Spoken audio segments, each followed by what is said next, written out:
அனைவருக்கும் வணக்கம். நான் Muthalvan all India civil service coaching centre இணைந்து நடத்தும் யூபிஎஸ்சி மெயின்ஸ் ஐ ஓப்பனர் செஷனில் இன்டர்னல் செக்யூரிட்டி சீரீஸில் நம்ம செகண்ட் டாப்பிக்கை நம்ம பார்க்க போகிறது border security and emerging challenges. இந்தியாவோட பார்டர் செக்யூரிட்டிங்கிறது காம்ப்ளெக்ஸான செக்யூரிட்டி. போத் லேண்ட் பார்டரும் இருக்குது, நம்மளோட மேரிடைம் பார்டரும் இருக்குது. இது மட்டும் இல்லாமல் இப்போ எமர்ஜிங்காக சைபர் ஸ்பேஸும் வந்திருக்கு. ஸோ இந்த மாதிரியான பார்டர் ஏரியாவில் என்னென்னலாம் சேலஞ்சஸ் இருக்குது, யூபிஎஸ்சி என்ன மாதிரியான கொஸ்டின்ஸ் கேட்குறாங்க அப்படிங்கிறத இந்த டாப்பிக்கில் பார்க்க போகிறோம்.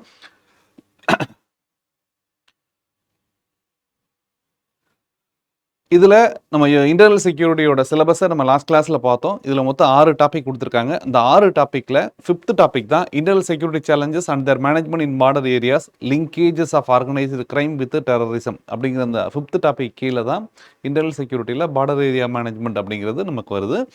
So security challenges and their management in border areas. So இதுதான் நமக்கு சிலபஸில் கொடுத்துருக்க லைன். எவ்ரி இயர் 2 கொஸ்டின்ஸ் கேட்குறாங்க. நமக்கு பார்த்தோம் 40லேருந்து 60 மார்க்ஸ் வந்து இன்டர்னல் செக்யூரிட்டி கேட்குறாங்க. அதில் மோஸ்ட் இம்பார்ட்டன்ட் டாபிக் வந்து நம்மளோட பார்டர் செக்யூரிட்டி. ஏன் பார்டர் செக்யூரிட்டி ரொம்ப இம்பார்ட்டன்ட்? ரைசிங் ட்ரெண்டாக இருக்குது. யூபிஎஸ்சி ரீசெண்டாக நம்பர் ஆஃப் கொஸ்டின்ஸ் வந்து இதுலேருந்து அதிகமாக கேட்டுகிட்டே இருக்காங்க. ஏன் கேட்குறாங்க அப்படின்னா, இந்தியாவுக்கும் சைனாவுக்கும் நடுவில் டென்ஷன்ஸ் அதிகமாகிட்டே இருக்குது. இந்தியா சைனா பார்டர் வந்து ரொம்ப லென்த்தியான பார்டர், காம்ப்ளெக்ஸான பார்டர். இந்த சைடு வெஸ்ட் சைடு அக்ஷய் சென்ட்ரிலேருந்து ஈஸ்ட் சைடு அருணாச்சல் வரை இருக்கக்கூடிய லாங்கஸ்ட் பார்டர். இது மட்டும் இல்லாமல் பங்களாதேஷ், சைனா, பாகிஸ்தான் இந்த மாதிரியான கண்ட்ரிஸோட நம்ம பார்டர் வந்து ரொம்ப டிஸ்பியூட்டபுளாக பார்டர் இருக்குது. அதனால் கொஸ்டின்ஸ் அதில் கேட்டுட்ருக்காங்க. ரீசெண்டாக என்ன நடந்துட்டுருக்கு அப்படின்னா, இந்த பார்டர் ஏரியாவில் ட்ரோன் அட்டாக் நடந்துட்டுருக்கு, அன்மேண்ட் ஏரியல் வெஹிக்கிள் அட்டாக் நடந்துட்டுருக்கு, ஸ்மக்லிங் நடக்குது, இன்ஃபில்ட்ரேஷன் நடக்குது, போரஸ் பார்டர்ஸ் வழியாக பாப்புலேஷனோட இன்ட்ரூஷன் நடக்குது. இது வந்து இந்தியாவோட இன்டர்னல் செக்யூரிட்டிக்கு பெரிய த்ரெட்டாக இருக்குது. ஸோ அதனால் இந்த ஏரியா வந்து யூபிஎஸ்சி கண்டினியூஸாக கொஸ்டின் கேட்டுகிட்டே இருக்காங்க. இதோட ட்ரெண்டு பார்த்தீங்கன்னா, எவ்ரி 2 இயர்ஸுக்கு ஆல்டர்னேட் இயர்ஸில் பார்டர் செக்யூரிட்டி பற்றி நம்ம கொஸ்டின்ஸ் கேட்டுட்ருக்காங்க. இந்தியாவில் பார்டர் செக்யூரிட்டியில் நிறைய ஏஜென்சிஸ் இருக்காங்க. ஆக்சுவலாக பார்டர் ஏரியாவில் ஆர்மி இருக்காங்க, அப்புறம் பேராமிலிட்ரி ஃபோர்ஸஸில் நமக்கு பார்டர் செக்யூரிட்டி ஃபோர்ஸ் பிஎஸ்எஃப் இருக்காங்க. அது மட்டும் இல்லாமல் அந்த ஸ்டேட்ஸோட ரீஜனல் ஸ்டேட்ஸோட பார்டரில் இருக்கக்கூடிய போலீஸ் ஏரியா இருக்காங்க. இவங்களுக்குள்ள நடுக்குள்ள ஒரு கோஆர்டினேஷன் இல்லை. இந்த கோஆர்டினேஷன் தான் ஃபெயிலியர் ஆகுது. அப்புறம் பார்டர் ஏரியாஸில் மாடர்ன் டெக்னாலஜி இம்ப்ரூவ் பண்ண வேண்டியதாக இருக்குது. ஸோ அதனால் இந்த ஏரியாவை கேட்டுட்ருக்காங்க. என்னென்னலாம் ஃபோக்கஸ் பண்ணலாம் அப்படின்னு கேட்டிங்கன்னா, ஸ்மார்ட் பார்டர்ஸ், இன்டகிரேட்டட் பார்டர்ஸை உருவாக்கணும். நமக்கு வந்து நம்ம ட்ரெடிஷ்னல் ஃபென்சிங் மெத்தட் மட்டும் இல்லாமல் நமக்கு டெக்னாலஜி எனேபிள்டு பார்டர் சிஸ்டத்தை உருவாக்கணும். அதுக்கு தான் இன்டகிரேட்டட் பார்டர் மேனேஜ்மெண்ட் சிஸ்டம் அப்படின்னு சொல்லி சிஐபிஎம்ஸ்ன்னு ஒரு கொடுத்துருக்காங்க. ரீசெண்டாக ட்ரோன் இன்ஃபில்ட்ரேஷன் வந்துட்டுருக்கு. எஸ்பெஷலி நம்மளோட பஞ்சாப், ராஜஸ்தான், ஜம்மு காஷ்மீரில் பார்டரில் இருக்கக்கூடிய ஏரியாவில் அதிகமான ட்ரோன் இன்ஃபில்ட்ரேஷன் நடந்துகிட்ருக்கு. அப்புறம் போரஸ் பார்டர்ஸாக இருக்கக்கூடிய ராஜஸ்தான் ஏரியாவில் ஹியூமன் பீயிங்கோட இன்ஃபில்ட்ரேஷனும் டெசர்ட் வழியாக உள்ள இன்ஃபில்ட்ரேஷன் நடக்குது. அதனால சைபர் அட்டாக், நம்மளோட டெரரிஸ்ட் வந்து உள்ளே வர்றதுக்கான வாய்ப்புகள் இருக்குது. இது மட்டும் இல்லாமல் coastal and maritime security. Coastal area வந்து நம்மளோட இந்தியா வந்து பெனின்சுலர் லேண்டாக இருக்கனால 13 ஸ்டேட்ஸ் வந்து கோஸ்டல் பார்டர்ஸ் இருக்கக்கூடிய ஸ்டேட்ஸு. ஸோ இந்த ஏரியாவில் பார்டர் செக்யூரிட்டி இஷ்யூஸஸ் பெரிய சேலஞ்சஸாக இருக்குது. இன்டகிரேட்டட் தியேட்டர் கமாண்ட் அப்படின்னு நம்ம உருவாக்கணும். எல்லாத்தையும் ஒன்று சேர்த்து ஒரு தியேட்டர் கமாண்ட் காமனாக உருவாக்கணும் அப்படிங்கிறது நமக்கு ரொம்ப நாளாக சொல்லிட்டு இருக்க ஒரு விஷயம். அது வந்துட்டு இந்தியாவோட பார்டர் வந்து ரொம்ப செக்யூர்டான பார்டராக இருக்குன்னு சொல்லியிருக்காங்க. ஸோ இதனால் பார்டர் செக்யூரிட்டி ஏரியா பற்றி கொஸ்டின்ஸ் கேட்டிருக்காங்க. இதுதான் 2013லேருந்து 25 வரையும் என்னென்ன கொஸ்டின்ஸ் கேட்டிருக்காங்க அப்படின்னு சொல்லி. மோஸ்ட் இம்பார்ட்டன்ட் தீம்ஸ் பார்த்தீங்கன்னா, coastal security and maritime security பற்றி 2 கொஸ்டின்ஸ் கேட்டிருக்காங்க. அதுக்கடுத்து ட்ரோன் த்ரெட்ஸ், ஸ்மக்லிங், இன்ஃபில்ட்ரேஷனை பற்றி 3 கொஸ்டின்ஸ் கேட்டிருக்காங்க. பார்டர் மேனேஜ்மெண்ட் ரிஃபார்ம்ஸ் அண்ட் சேலஞ்சஸை பற்றி 4 கொஸ்டின்ஸ் கேட்டிருக்காங்க. அடுத்து பார்டர் இன்ஃப்ராஸ்ட்ரக்சர் அண்ட் டெக்னாலஜி பற்றி 2017 கேட்டிருக்காங்க. Cross border terrorism and infiltration ரெக்கரிங்காக கேட்டுட்டு இருக்கக்கூடிய டாபிக். அடுத்து migration and ethnic conflict, north east ரீஜனில் இருக்கக்கூடிய மைக்ரேஷன் அண்ட் எத்னிக் கான்ஃப்ளிக்ட் பற்றி 2 இயர்ஸ் கேட்டிருக்காங்க. 18 கேட்டிருக்காங்க, 14 கேட்டிருக்காங்க.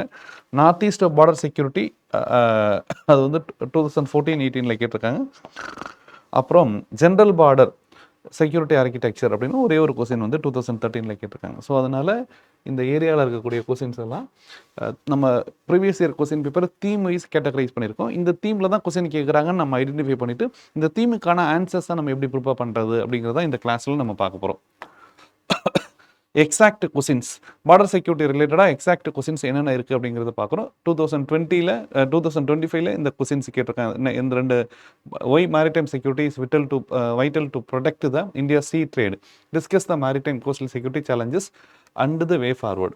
நான் ஃபஸ்ட் கிளாஸ்லேயே சொல்லியிருப்பேன், இன்டர்னல் செக்யூரிட்டிக்குன்னு ஒரு ஃப்ரேம் ஒர்க் இருக்குது. அந்த ஃப்ரேம் ஒர்க் என்ன அப்படின்னா, என்ன இஷ்யூவாக இருந்தாலும் ஒரு இஷ்யூஸ் இருக்கும், அந்த இஷ்யூக்கான காசஸ் என்ன, கான்சிக்வன்சஸ் என்ன, அதாவது இம்பேக்ட் என்ன, அதுக்கப்புறம் அதை டேக்கிள் பண்ணுறதுக்கு நம்ம ஆல்ரெடி என்னென்ன மெஷர்ஸ் இருக்குது, மெஷர்ஸ் எடுத்திருக்காங்க, மெஷர்ஸ் எடுத்ததுக்கப்புறமும் இன்னும் பிரச்சனைகள் சேலஞ்சஸ் என்ன, அதாவது கேப்ஸ் என்ன அப்படின்னு பார்க்கணும். அதுக்கப்புறம் வே ஃபார்வர்டு பார்க்கணும், சொல்யூஷன் பார்க்கணும். இதுதான் இன்டர்னல் செக்யூரிட்டிக்கான ஏரியா. இல்லை பிவிக்யூஸ் எல்லாத்தையும் பார்த்தீங்கன்னா உங்களுக்கு எல்லாமே தெரியும். சேலஞ்சஸ் கேட்டிருக்காங்களா, இல்லை கவுண்டர் மெஷர்ஸ் கேட்டிருக்காங்க, அதுக்கப்புறம் சேலஞ்சஸ். ஸோ இன்டர்னல் செக்யூரிட்டி ஃபுல்லாகவே இது மாதிரி தான் கொஸ்டின் கேட்டிருப்பாங்க. இது நம்ம ப்ராப்பராக அட்ரஸ் பண்ணணுங்கிறதுக்காக தான் சாம்பிளாக ரீசெண்ட் இயரில் கேட்ட கொஸ்டின்ஸ் எல்லாம் எடுத்து நான் வந்து நோட் பண்ணி காமிச்சிருக்கேன். ஸோ டேரெக்டாக நம்ம கொஸ்டின்ஸில் இன்டர்னல் செக்யூரிட்டி போயிடலாம். இன்டர்னல் செக்யூரிட்டியில் பார்டர் செக்யூரிட்டி, இந்தியாவோட பார்டர் ஏரியாவை ப்ரொடெக்ட் பண்ணுறது தான் border security. Protecting the border areas from the infiltrators and enemy countries, அதுதான் இதில் சொல்லியிருப்பாங்க.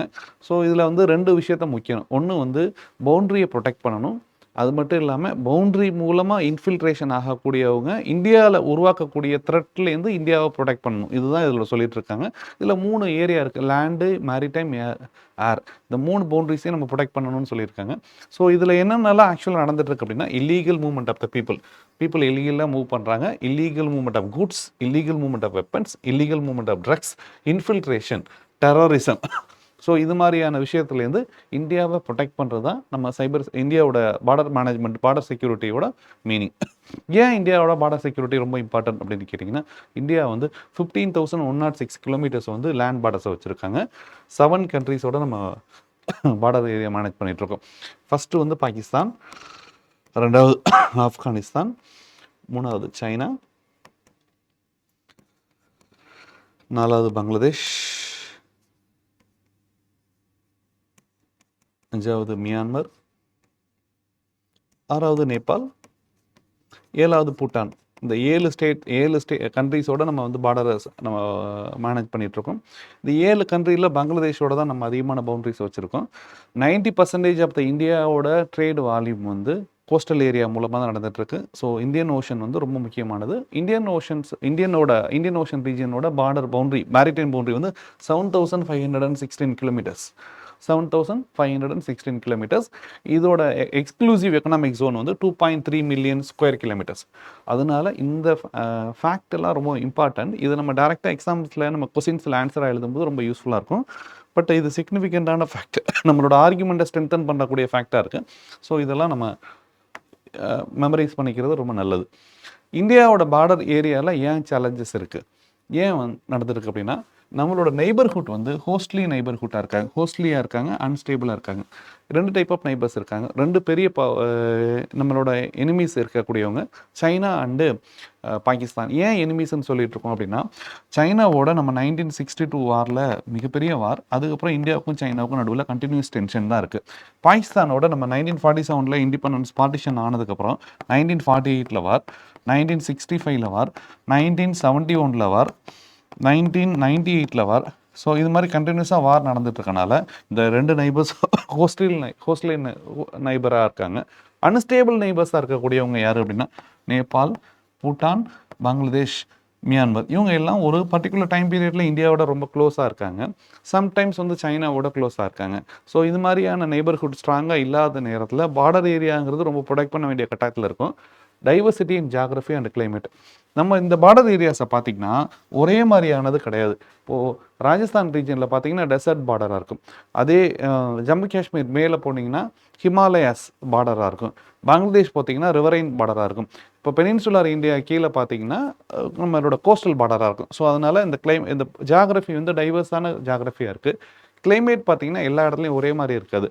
நம்ம வந்து ட்ராபிக்கல் ரீஜனில் மேரிடைம் பவுண்ட்ரி வந்து ஈக்குவேட்டர் பக்கத்தில் இருக்கனால பவுண்ட்ரி வந்து கோஸ்டல் வார்மான கிளைமேட்டாக இருக்குது.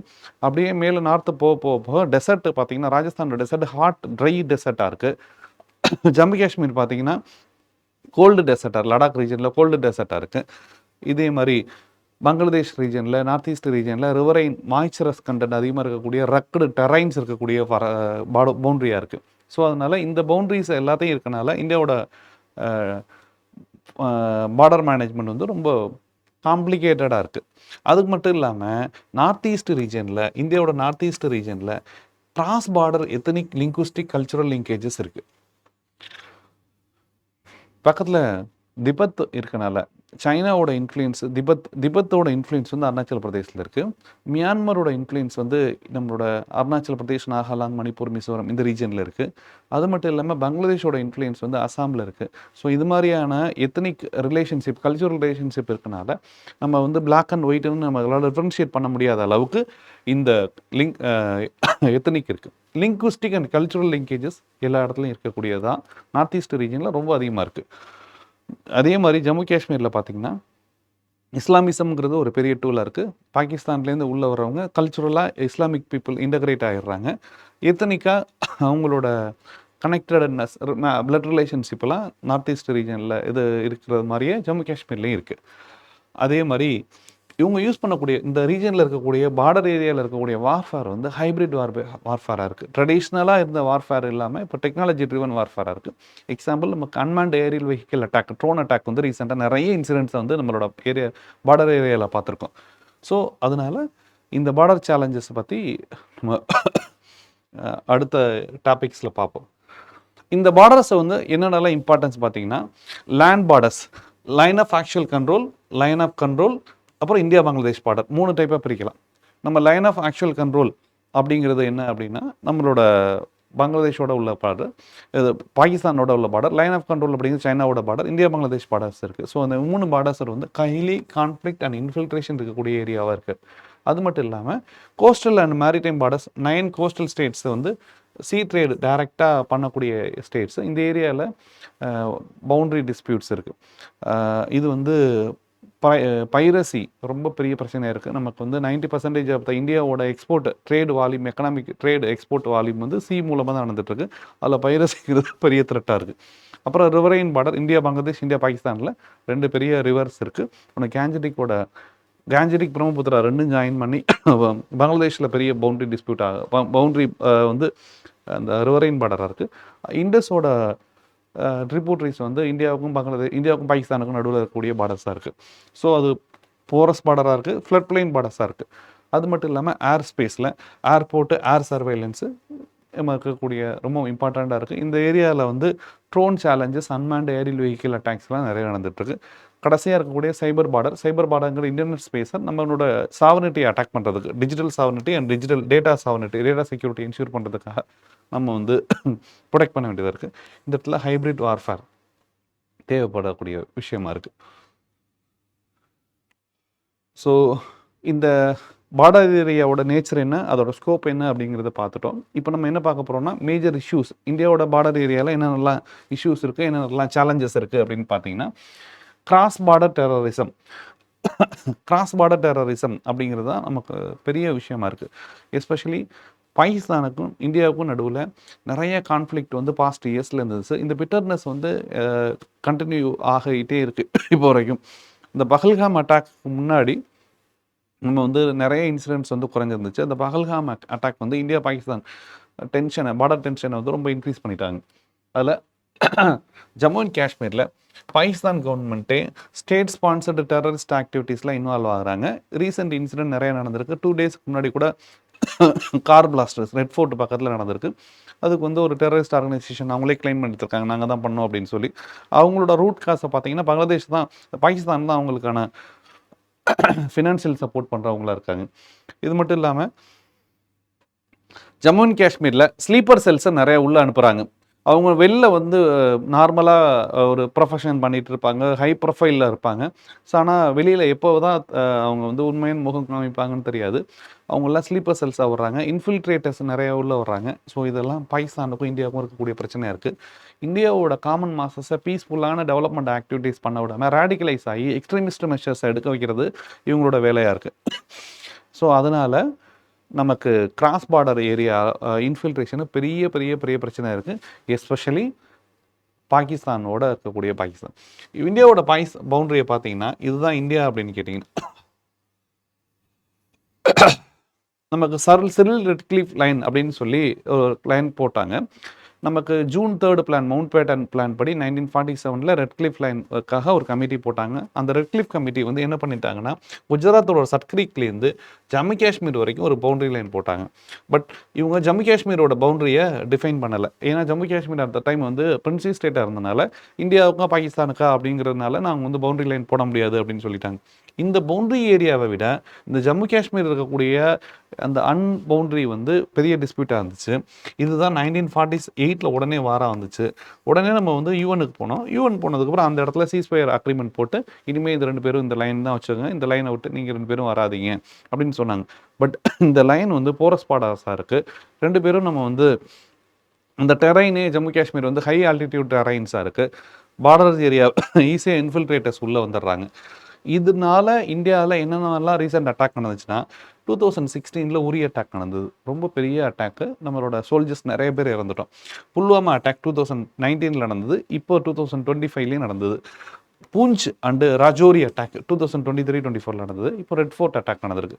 இது எல்லாத்துக்குமே காரணம் கிராஸ் பார்டரில் இன்ஃபில்ட்ரேஷன் நடந்ததை அலோவ் பண்ண, அது ஏதோ நம்ம அந்த இடத்துல நம்ம லூப் ஹோல்ஸ் இருந்தது தான் காரணம். அது வந்து கிராஸ் பார்டர் டெரரிசம் இந்தியாவில் வந்ததுக்கான முக்கியமான ரீசனாக இருக்குது. அடுத்து ட்ரோன் அட்டாக். ட்ரோன்ஸ் என்ன, இப்போ மாடர்ன் டைமில் ஹியூமன் பீயிங் உள்ளே வர்றதை நம்மளால் தடுத்துட முடிஞ்சாலும் சின்ன அன்மேண்ட் ஏரியல் வெஹிக்கிள்ஸை, ஸ்மாலராக இருக்கக்கூடிய ஒரு சின்ன பேர்டு மாதிரி இருக்கக்கூடிய அன்மேண்ட் ஏரியல் வெஹிக்கிள்ஸை இந்தியாவுக்குள்ளே அனுப்புகிறாங்க. அது மூலமாக ட்ரக் டிராஃபிக்கிங் பண்ணுறாங்க, வெப்பனை ட்ரான்ஸ்ஃபர் பண்ணுறாங்க, இல்லீகல் மணி ட்ரான்ஸ்ஃபர் பண்ணுறாங்க. ஹியூமன் பீயிங்கை ஒரு இடத்துல இந்த இன்ஃபர்மேஷனை கடத்துறதுக்கு இந்த ட்ரோன்ஸை யூஸ் பண்ணுறாங்க. ஸோ இது வந்து பஞ்சாப் அண்ட் ஜம்மு காஷ்மீர் பார்டரில் பெரிய பிரச்சனையாக இருக்குது. 2023 268 டைம்ஸ் வந்து ட்ரோன் அட்டாக் நடந்திருக்கு. ஸோ இது வந்து பிஎஸ்எஃப் பார்டர் செக்யூரிட்டி ஃபோர்ஸோட டேட்டா நமக்கு சொல்லி கொடுக்குறாங்க. ட்ரோனை வந்து கண்ட்ரோல் பண்ணணும் அப்படின்னு சொன்னால் ரேடியோ ஃப்ரீக்குவென்சியில் தான் அவங்க பண்ணுறாங்க. பட் ஹை டிஸ்டன்ஸு போகக்கூடிய, லாங் டிஸ்டன்ஸ் போகக்கூடிய ட்ரோன்ஸ் வந்து நமக்கு விசிபிளாக இருக்குது. விசிபிளாக இருந்தால் நமக்கு சோல்ஜர்ஸ் வந்து அட்டாக் பண்ணிடுறாங்க. பட் ட்ரோன் ரூல்ஸ் கொண்டு வந்திருக்கோம். நமக்கு சிஐபிஎம்ஸ் அப்படின்னு இன்டகிரேட்டட் பார்டர் மேனேஜ்மெண்ட் சிஸ்டம் கொண்டு வந்திருக்கோம். ஆர்எஃப் ஜாமஸ், ரேடியோ ஃப்ரீக்வன்சி ஜாமஸ் கொண்டு வந்திருக்கோம். இது மூலமாக இந்த ட்ரோன் த்ரெட்டெல்லாம் நம்ம வந்து அவாய்ட் பண்ணிகிட்ருக்கோம். ஸ்மக்லிங் அண்ட் இலிசிட் டிராஃபிக்கிங் இந்த ரீஜனில் தான், பஞ்சாப் அண்ட் ஜம்மு காஷ்மீர் ரீஜனில் நமக்கு வந்து ட்ரக் டிராஃபிக்கிங் நடக்குது, கோல்டு டிராஃபிக் நடக்குது. இதில் ரொம்ப முக்கியமான விஷயம் அப்படின்னா, இந்தியாவோட பார்டர் ஏரியாவில் பார்த்தீங்கன்னா ட்ரக்கோட கல்ச்சர் வந்து இந்த இடத்துல வந்து கோல்டன் கிரசன்ட் அப்படின்னு சொல்லக்கூடியது, இன்னொருத்தர் கோல்டன் ட்ரையாங்கிள் அப்படின்னு சொல்லக்கூடியது. இந்த கோல்டன் கிரசன்ட்டுங்கிறது வேர்ல்டோட ட்ரக் கார்ட்டலாக இருக்குது. அதே மாதிரி கோல்டன் ட்ரையாங்கிறது ட்ரக் கார்ட்டலாக இருக்குது. பாகிஸ்தான், ஆப்கானிஸ்தான், ஈரான் இந்த ரீஜன் வந்து கோல்டன் கிரசன்ட்டில் வராங்க. கோல்டன் ட்ரையாங்கிளில் நமக்கு மியான்மர், லாவோஸ், கம்போடியா, ஸோ இந்த மாதிரியான கண்ட்ரிஸ் எல்லாம் இந்த நார்த் ஈஸ்ட் ரீஜனில் இருக்காங்க. இந்தியா வந்து எக்ஸாக்டாக கோல்டன் ட்ரையாங்கிளுக்கும் கோல்டன் கிரசன்ட்டுக்கும் நடுவில் இருக்கனால இந்த ட்ரக்ஸ் வந்து 2 சைடும் நமக்கு வருது. இந்த கோல்டன் கிரசன்ட் மூலமாக பஞ்சாப்குள்ளே வராங்க, கோல்டன் ட்ரையாங்கிள் மூலமாக நார்த் ஈஸ்ட் ரீஜனில் வராங்க. இது மட்டும் இல்லாமல் கேட்டில்ஸை ஸ்மக்லிங் பண்ணுறாங்க, ஆர்ம்ஸ் ஸ்மக்லிங் நடக்கிறாங்க. ஸோ இதெல்லாம் இந்தியாவோட பெரிய பார்டர் ஏரியா மூலமாக நடக்கக்கூடிய இந்தியன் செக்யூரிட்டி த்ரெட்ஸாக இருக்குது. 88,000 crore ட்ரக்ஸ் இந்த 2023 மட்டும் பிடிச்சிருக்காங்க. So both land and sea borders மூலமாக. ஸோ இதுதான் drug smuggling and illicit trafficking பற்றி இருக்கக்கூடியது. அடுத்து இல்லீகல் மைக்ரேஷன். இந்த போரஸ் பார்டர்ஸ் மூலமாக போத் லேண்ட் அண்டு சி மூலமாக ரெஃப்யூஜிஸ் இந்த நிறைய பேர் உள்ளே வராங்க. இன்ஃபில்ட்ரேட்டர்ஸ் வந்துட்டுருக்காங்க, டெரரிஸ்ட் அட்டாக் பண்ணுறதுக்காக அட்டாக்கர்ஸ் நிறைய பேர் வந்துட்டுருக்காங்க, வார்ஃபேர் பண்ணுறதுக்காக வரக்கூடியவங்க இருக்காங்க. இந்த ஏரியா வந்து பங்களாதேஷ் தான் முக்கியமான ரீஜன் இருக்குது. 1971 நம்ம பாகிஸ்தானை 2ஆக கேட்டகரைஸ் பண்ணோம். பாகிஸ்தானோட ஈஸ்ட் பாகிஸ்தான் தான் இன்றைக்கி இருக்கக்கூடிய பங்களாதேஷாக மாறுனுச்சு. ஸோ அந்த பங்களாதேஷ் உருவாகும் போது என்ன நடந்தது அப்படின்னு சொன்னால், பங்களாதேஷோட பவுண்ட்ரிஸ் எல்லாமே இந்தியாவோட போரஸ் பவுண்ட்ரிஸாக இருக்கக்கூடியது. அசாம், திரிபுரா, மேகாலயா, மிசோரம் அண்ட் வெஸ்ட் பெங்கால், இதுதான் பங்களாதேஷோட பவுண்ட்ரிஸ். அசாம், திரிபுரா, மிசோரம், மேகாலயா, வெஸ்ட் பெங்கால். இந்த 5 ஸ்டேட்ஸு தான் வெஸ்ட் பெங்கால், அது பங்களாதேஷோட பார்டர் ஸ்டேட் பண்ணுற ஸ்டேட்ஸு. இந்த 5 ஸ்டேட்ஸும் டைரக்டாக ரிலேஷன்ஷிப் இருக்கக்கூடிய ஸ்டேட்ஸு. ஸோ இந்த ஏரியாவில் பங்களாதேஷ் வந்து ஹைலி டென்ஸ்டு கண்ட்ரி. அங்கேருந்து பாப்புலேஷன் வந்து எக்கனாமிக்காக, லைவ்லிஹுட் ஆப்பர்ச்சுனிட்டிக்காக நியர்பை ஏரியாவுக்கு மைக்ரேட் ஆகுறாங்க. மைக்ரேட் ஆகும்போது என்ன நடக்குது அப்படின்னு சொன்னால், இங்கே இருக்கக்கூடிய அசாம், அந்த பார்டர் ஏரியாவில் இருக்கக்கூடிய ஸ்டேட்ஸில் டெமோக்ராஃபிக் செட்டப்பே மாட்டிடுது. இங்கே வந்து அன்எம்ப்ளாய்மெண்ட் நடக்குது. அன்எம்ப்ளாய்மெண்ட் வரனால இன்ஃபில்ட்ரேட்டர்ஸுக்கு இருக்கக்கூடிய எம்ப்ளாய்மெண்ட் ஆப்பர்ச்சுனிட்டிஸ் வந்து ரொம்ப கம்மியாக இருக்குது. அதனால் ட்ரக் டிராஃபிக்கிங், இல்லீகல் ஆக்டிவிட்டீஸில் ஈடுபடுறாங்க.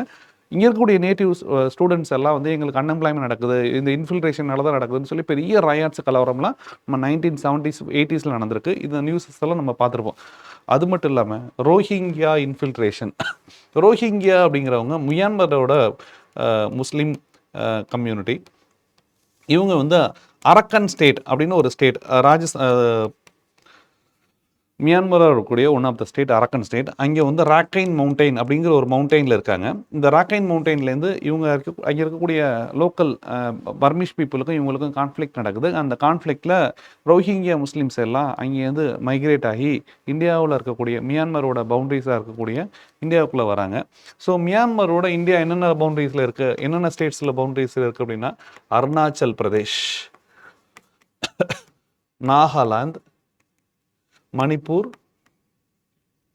மிசோரம், இந்த 4 ஸ்டேட்ஸோட மியான்மர் வந்து பவுண்டரி ஷேர் பண்ணுறாங்க. இந்த எஸ்பெஷலி அந்த நாகாலாந்து, மணிப்பூர் வந்து இவங்களோட டைரெக்டாக அந்த ரோஹிங்கியாஸ் உள்ள வர்றதுக்கான ஏரியாவாக இருக்குது. ஸோ ரோஹிங்கியா இன்ஃபில்ட்ரேஷன் வந்து எத்தனை கான்ஃப்ளிக்டை உருவாக்குது, நம்மளோட இந்தியாவோட நார்த் ஈஸ்ட் ஸ்டேட்ஸில் எத்தனை கான்ஃப்ளிக்டை உருவாக்குது. ஸோ இதெல்லாம் சேர்ந்து தான் அங்கே என்ன மாதிரியான அவுட்புட் உருவாகுதுன்னா, டெமோக்ராஃபிக் சேஞ்ச் உருவாகுது. இன்டர்னல் வைலன்ஸ், ரெண்டு கம்யூனிட்டிக்கு நடுவில், ரெண்டு எத்னிக் குரூப் நடுவில் வைலன்ஸ் நடக்குது. சிவில் வார் மாதிரியான பெரிய வார் வந்து நார்த் ஈஸ்ட் ரீஜனில் இந்த இல்லீகல் மைக்ரேஷன்னால நடக்கக்கூடியதாக இருக்குது. அடுத்து எத்னிக் கான்ஃப்ளிக்ட் அண்ட் இன்சர்ஜென்சி. 1971 வாருக்கு முன்னாடியே நார்த் ஈஸ்ட் ரீஜனில் நிறைய கான்ஃப்ளிக்ட் இருந்திருக்கு. என்ன கான்ஃப்ளிக்ட் அப்படின்னா, நார்த் ஈஸ்ட் ரீஜனுங்கிறது ஒரு சிங்கிள் கம்யூனிட்டி கிடையாது. நிறைய ட்ரைபல் கம்யூனிட்டி, லோக்கல் கம்யூனிட்டிஸ் இருக்காங்க. அவங்களுக்குள்ள நிறைய கல்ச்சுரல் டிரான்ஸ்ஃபர்மேஷன் இருக்குது, லாங்குவேஜஸ் டிஃப்ரென்சஸ் இருக்குது. இது எல்லாமே அவங்களுக்கு எல்லாம் செப்பரேட் ஸ்டேட்ஹுட், செப்பரேட் நேஷன்ஹுட் வேணும்னு சொல்லி கேட்குறாங்க.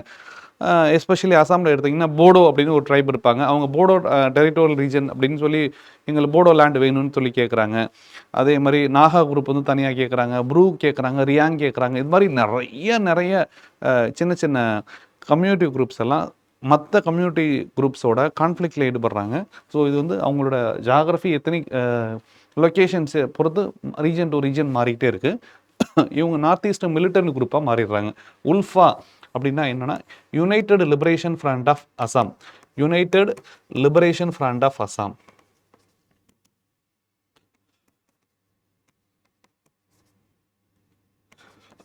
அதே மாதிரி என்எஸ்ஜிஎன் அப்படிங்கிறது நாகா குரூப். நாகாவில் இண்டிபெண்டன்ட் நாகா வேணும் அப்படிங்கிறதுக்காக உருவாக்கப்பட்ட குரூப். இவங்கெல்லாம் இந்த பார்டர் ஏரியாஸ் வந்து இண்டிபெண்ட் ஸ்டேட்ஹுட்டு, நேஷன்ஹுட்டை டிமாண்ட் பண்ணுறதுனால இந்த டெரரிஸ்ட் ஆர்கனைசேஷனுக்கு இது வந்து பெரிய ஹெவனாக இருக்குது. மியான்மருக்கு வந்து இந்தியா மியான்மர் பார்டர் வந்து இன்ஃபில்ட்ரேட்டர்ஸுக்கு பெரிய ஹெவனாக இருக்கக்கூடிய ரீஜன்ஸாக இருக்குது. அது மட்டும் இல்லாமல் இந்த ஏரியாவில் இன்ஃப்ராஸ்ட்ரக்சர் டெஃபிஷியன்சி, நேச்சுரல் ரீசன் வந்து அங்கே ஜாகிரஃபி வந்து ரஃப் டெமைனாக இருக்குது. ஃபோல்டட் மவுண்டைன்ஸ் வந்து ஒரு இடத்துல கன்வர்ஜ் ஆகிருக்கனால அந்த ஏரியா வந்து பிளைன் கிடையாது, பெரிய இன்ஃப்ராஸ்ட்ரக்சர் இல்லை. இந்த இடத்துல எத்தனிக் கான்ஃப்ளிக்ட் இருக்கனால எந்த விதமான டெவலப்மெண்ட் ஆக்டிவிட்டிஸும் பண்ணல. நார்த் ஈஸ்ட் ரீஜன் வந்து கோல்டன் கிரசன்ட் ட்ரையாங்கிள் பக்கத்தில் இருக்கனால அந்த ரீஜன் வந்து கான்ஃப்ளிக்ட் அதிகமாக இருக்கக்கூடிய ஏரியாவாக இருக்குது. அந்த கோல்டன் ட்ரையாங்கிள் இருக்கக்கூடிய லாவோஸ், வியட்நாம், மியான்மர் அங்கேருந்து வரக்கூடிய ட்ரக் டிராஃபிக்கிங் வந்து இவங்களோட லைஃப் ஸ்டைலே மாற்றிடுது, லைவ்லிஹுட் ஆப்பர்ச்சுனிட்டிஸை கெடுத்தது. இது போதாக்குறைக்கு இந்த பங்களாதேஷோட 1971 உருவானதுக்கப்புறம் பாப்புலேஷன் வந்து இன்ஃபில்ட்ரேஷன் அதிகமாகுது, டெமோக்ராட்டிக்ஸ் அஃபெக்ட் ஆகுது. இது எல்லாம் ஒன்று சேர்ந்து அந்த ஏரியாவில் கம்யூனல் ஹார்மோனி இல்லாத ஒரு ரீஜனாக மாறிடுது. கண்டினியூஸாக இன்சர்ஜென்சி இருக்கக்கூடிய எக்ஸ்ட்ரீமிஸ்ட் ஆக்டிவிட்டீஸ் இருக்கக்கூடிய ஏரியாவாக மாறிடுது. ஸோ இந்த ரீஜனில் எந்த டெவலப்மெண்ட் ஆக்டிவிட்டீஸையும் கவர்மெண்டால் பண்ண முடியலை. அதனால் பார்டர் இன்ஃப்ராஸ்ட்ரக்சர் வந்து ரொம்ப டெஃபிஷியன்ஸாக இருக்குது. இது மட்டும் இல்லாமல் இந்த ஏரியா வந்து ரிமோட் ஆக்சஸ். இந்தியாவோட மெயின்லேண்டை எடுத்திங்கன்னா இந்த நார்த் ஈஸ்ட் ரீஜனை கனெக்ட் பண்ணுறதுக்கு ஒரு சின்னோண்டு காரிடார் மூலமாக தான் கனெக்ட் பண்ண முடியும். இது வந்து சிலிகுரி காரிடாருக்கு பேர் சிக்கன் நெக் காரிடார்னு பேர். ஏன்னா சின்னோண்டு நெக் மாதிரி தான் ஒரு மெயின் பிளான் இருக்குது. ஸோ அதனால் இந்த ஏரியாவை ஈஸியாக ஆக்சஸ் பண்ண முடியாது, டெவலப்மெண்ட் ஆக்டிவிட்டீஸை பண்ண முடியாது. இன்னொன்று இந்த ரீஜன் வந்து ஸ்னோ, ஹை ஆல்டிடியூடில் இருக்குன்னா ஸ்னோவாக இருக்குது. இதனால பெரிய இஷ்யூஸ் இருக்குது. அது இல்லாமல் இந்தியா சைனாவுக்கு நடுவில் ஒரு ஸ்டாண்ட் ஆஃப் நடந்தது. நம்மளோட சிக்கிம் பார்டர் பக்கத்தில் கல்வான் வேலி ஸ்டாண்ட் ஆஃப் அப்படின்னு சொல்லி நமக்கு பெரிய ஸ்டாண்ட் ஆஃப் 2020 நடந்துச்சு. பெரிய வார் வரும்னு நினச்சாங்க. பட் டிப்ளமேட்டிக்காக ஆக்ஷன்ஸ் எடுத்து நம்ம அதை அவாய்ட் பண்ணிட்டோம். ஸோ இது மாதிரியான சுச்சுவேஷன் இருக்கனால அந்த ஏரியாவில் இன்ஃப்ராஸ்ட்ரக்சர் வந்து வீக்காக இருக்குது. இந்த சுச்சுவேஷன் இந்த பார்டர் ஏரியாவில் இன்ஃப்ராஸ்ட்ரக்சர் இல்லை அப்படிங்கிறத நமக்கு எக்ஸ்போஸ் பண்ணி காமிக்குது. ஸோ இதெல்லாம் லேண்ட் ஏரியாவில் இருக்கக்கூடிய பிரச்சனைகள். மேரிடைம் சேலஞ்சஸ் என்ன அப்படின்னு கேட்டிங்கன்னா, 26/11 அட்டாக்கு அப்புறம் இந்தியாவில் மேரிடைம் வல்னரபிலிட்டிஸ் ரொம்ப நிறையா இருக்குது. பைரசி இந்தியாவில் 90% of the trade volume sea வழியாக இருந்தாலும் அந்த ஏரியா வந்து பைரசி அதிகமாக இருக்கக்கூடிய ஏரியாவாக இருக்குது. ஃபிஷிங், இல்லீகல் ஃபிஷிங் இருக்குது, மெரைன் டெரரிசம் இருக்குது. எஸ்பெஷலி இந்த நார்த் ஈஸ்ட் இந்தியாவோட மெரிடைம் பார்த்திங்கன்னா நமக்கு வந்து இந்தியா ஸ்ரீலங்காவில் இருக்கக்கூடிய ஃபிஷர்மேன் இஷ்யூஸ் இருக்குது. அது மட்டும் இல்லாமல் இங்கே வந்து லட்சத்தீவு ரீஜனில் இருக்கக்கூடிய லட்சத்தீவுக்கும் இங்கே இருக்கக்கூடிய மற்ற வெனிலா ஐலாண்ட்ஸ்னு சொல்லக்கூடிய மற்ற கண்ட்ரீஸுக்கும் நடக்கக்கூடிய இஷ்யூஸ் இருக்குது. அந்தமான் நிக்கோபாரில் பைரசி இருக்குது. ஸோ இந்த மாதிரி ரீஜன்ஸ் எல்லாம் நமக்கு பெரிய பிரச்சனையாக இருக்குது. ட்ரக் டிராஃபிக்கிங் ஈஸியாக மேரிடைம் மூலமாக ஃபிஷர்மேன் மாதிரி அவங்க வந்து மாஸ்க்கு இந்தியாவுக்குள்ளே விழுந்துடுறாங்க. ஸோ இது மாதிரியான பிரச்சனைகள் இங்கே நடந்துகிட்ருக்கு. இந்த ரீஜனில் கோஸ்டல் போலீஸிங் ரொம்ப வீக்காக இருக்காங்க. எப்படி லேண்டில் மல்டிபிள் போலீஸிங் இருக்க மாதிரி மெரைன்லேயும் நேவி இருக்காங்க, கோஸ்ட் கார்டு இருக்காங்க, அதுக்கு மாதிரி ஸ்டேட்டோட கோஸ்டல் போலீஸ் ஃபோர்ஸ் இருக்குது. இதெல்லாம் இருந்தாலும் இந்த ஏரியாவில் வந்து கோஆர்டினேஷன் இல்லாத வீக்கான போலீஸ் லெவல் தான் இருக்காங்க. இந்த ரீஜனில் இந்தியாவில் பார்டரில் இருக்கக்கூடிய கோஆர்டினேஷன் ஃபெயிலியர்ஸ் என்னென்னா, BSF border security force, India Pakistan பார்டரில் இருக்கக்கூடியவங்க வந்து border security force, India China பார்டரில் இருக்கவங்க India Tibetan border police force, சாஸ்திர சீமாபால் நேபாள் பூட்டான் பார்டரில் இருக்காங்க, கோஸ்ட் கார்டு வந்து நம்மளோட மேரிடைமில் இருக்காங்க, நேவி இருக்காங்க, கஸ்டம்ஸ் இருக்காங்க, ஸ்டேட் போலீஸஸ் இருக்காங்க. இவங்க எல்லாமே ப்ராப்பரான கோஆர்டினேஷன் இல்லாமல் இந்த பார்டர் ஏரியா மேனேஜ்மெண்ட்டில் இருக்காங்க. அது மட்டும் இல்லாமல் இந்த ரீஜனில் ஓவர்லாப்பிங் நிறைய இருக்குது. அதனால் ரெஸ்பான்சஸ் வந்து ஸ்லோவாக இருக்குது.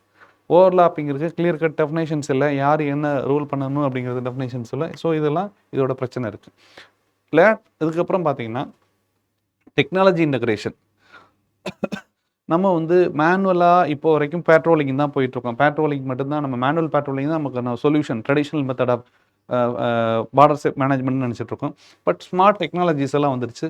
இதெல்லாம் நம்ம வந்துட்டோம்னா ஈஸியாக நம்மளால் பார்டர் மேனேஜ்மெண்ட்டை பண்ண முடியும். டெரரிஸ்ட் எல்லாம் டெக்னாலஜிக்கலாக அட்வான்ஸ்டாக இருக்காங்க. ஸோ நம்ம பார்டர் மேனேஜ்மெண்ட்டும் அது மாதிரி அட்வான்ஸ் பண்ண வேண்டிய கட்டாயத்தில் இருக்கும். நைட் விஷன் கேமராஸ் தேவைப்படுது, ஏஐ பேஸ்டு சென்சார்ஸ் தேவைப்படுது, நம்மள்கிட்ட அன்மேண்ட் ஏரியல் வெஹிக்கிள்ஸ் தேவைப்படுது. இது எல்லாமே இருந்தால் தான் நம்மளால் இன்டகிரேட்டட் பார்டர் மேனேஜ்மெண்ட் பண்ண முடியும். ஸோ இதெல்லாம் இஷ்யூஸாக இருக்குது. எக்ஸ்டர்னல் ஜியோ பொலிட்டிக்கல் த்ரெட், ரொம்ப முக்கியமான த்ரெட் என்னன்னு கேட்டிங்கன்னா, இந்தியாவோட த்ரெட்டு, இந்தியா வந்து இந்த சைடு வந்து பாகிஸ்தான் ஆக்குபைடு காஷ்மீராக இருக்காங்க. இந்த சைடு வந்து அக்ஷய் சின், இந்த ரீஜன் வந்து சைனா ஆக்குபைடு காஷ்மீராக இருக்காங்க. இந்த மாதிரியான ரீஜன்ஸில் எல்லாமே இந்தியாவோட தன்னோட கண்ட்ரோல் இல்லாமல் இருக்கும். இன்னொன்று, இந்த ரீஜன் வழியாக அவங்க சைனா பாகிஸ்தான் எக்கனாமிக் காரிடார் போடுது. அதாவது one belt one road initiative அப்படின்னு சொல்லி ஒரு இனிஷியேட்டிவ் மூலமாக அவங்க மாடர்ன் சில்க் ரூட்ஸை உருவாக்க ட்ரை பண்ணுறாங்க.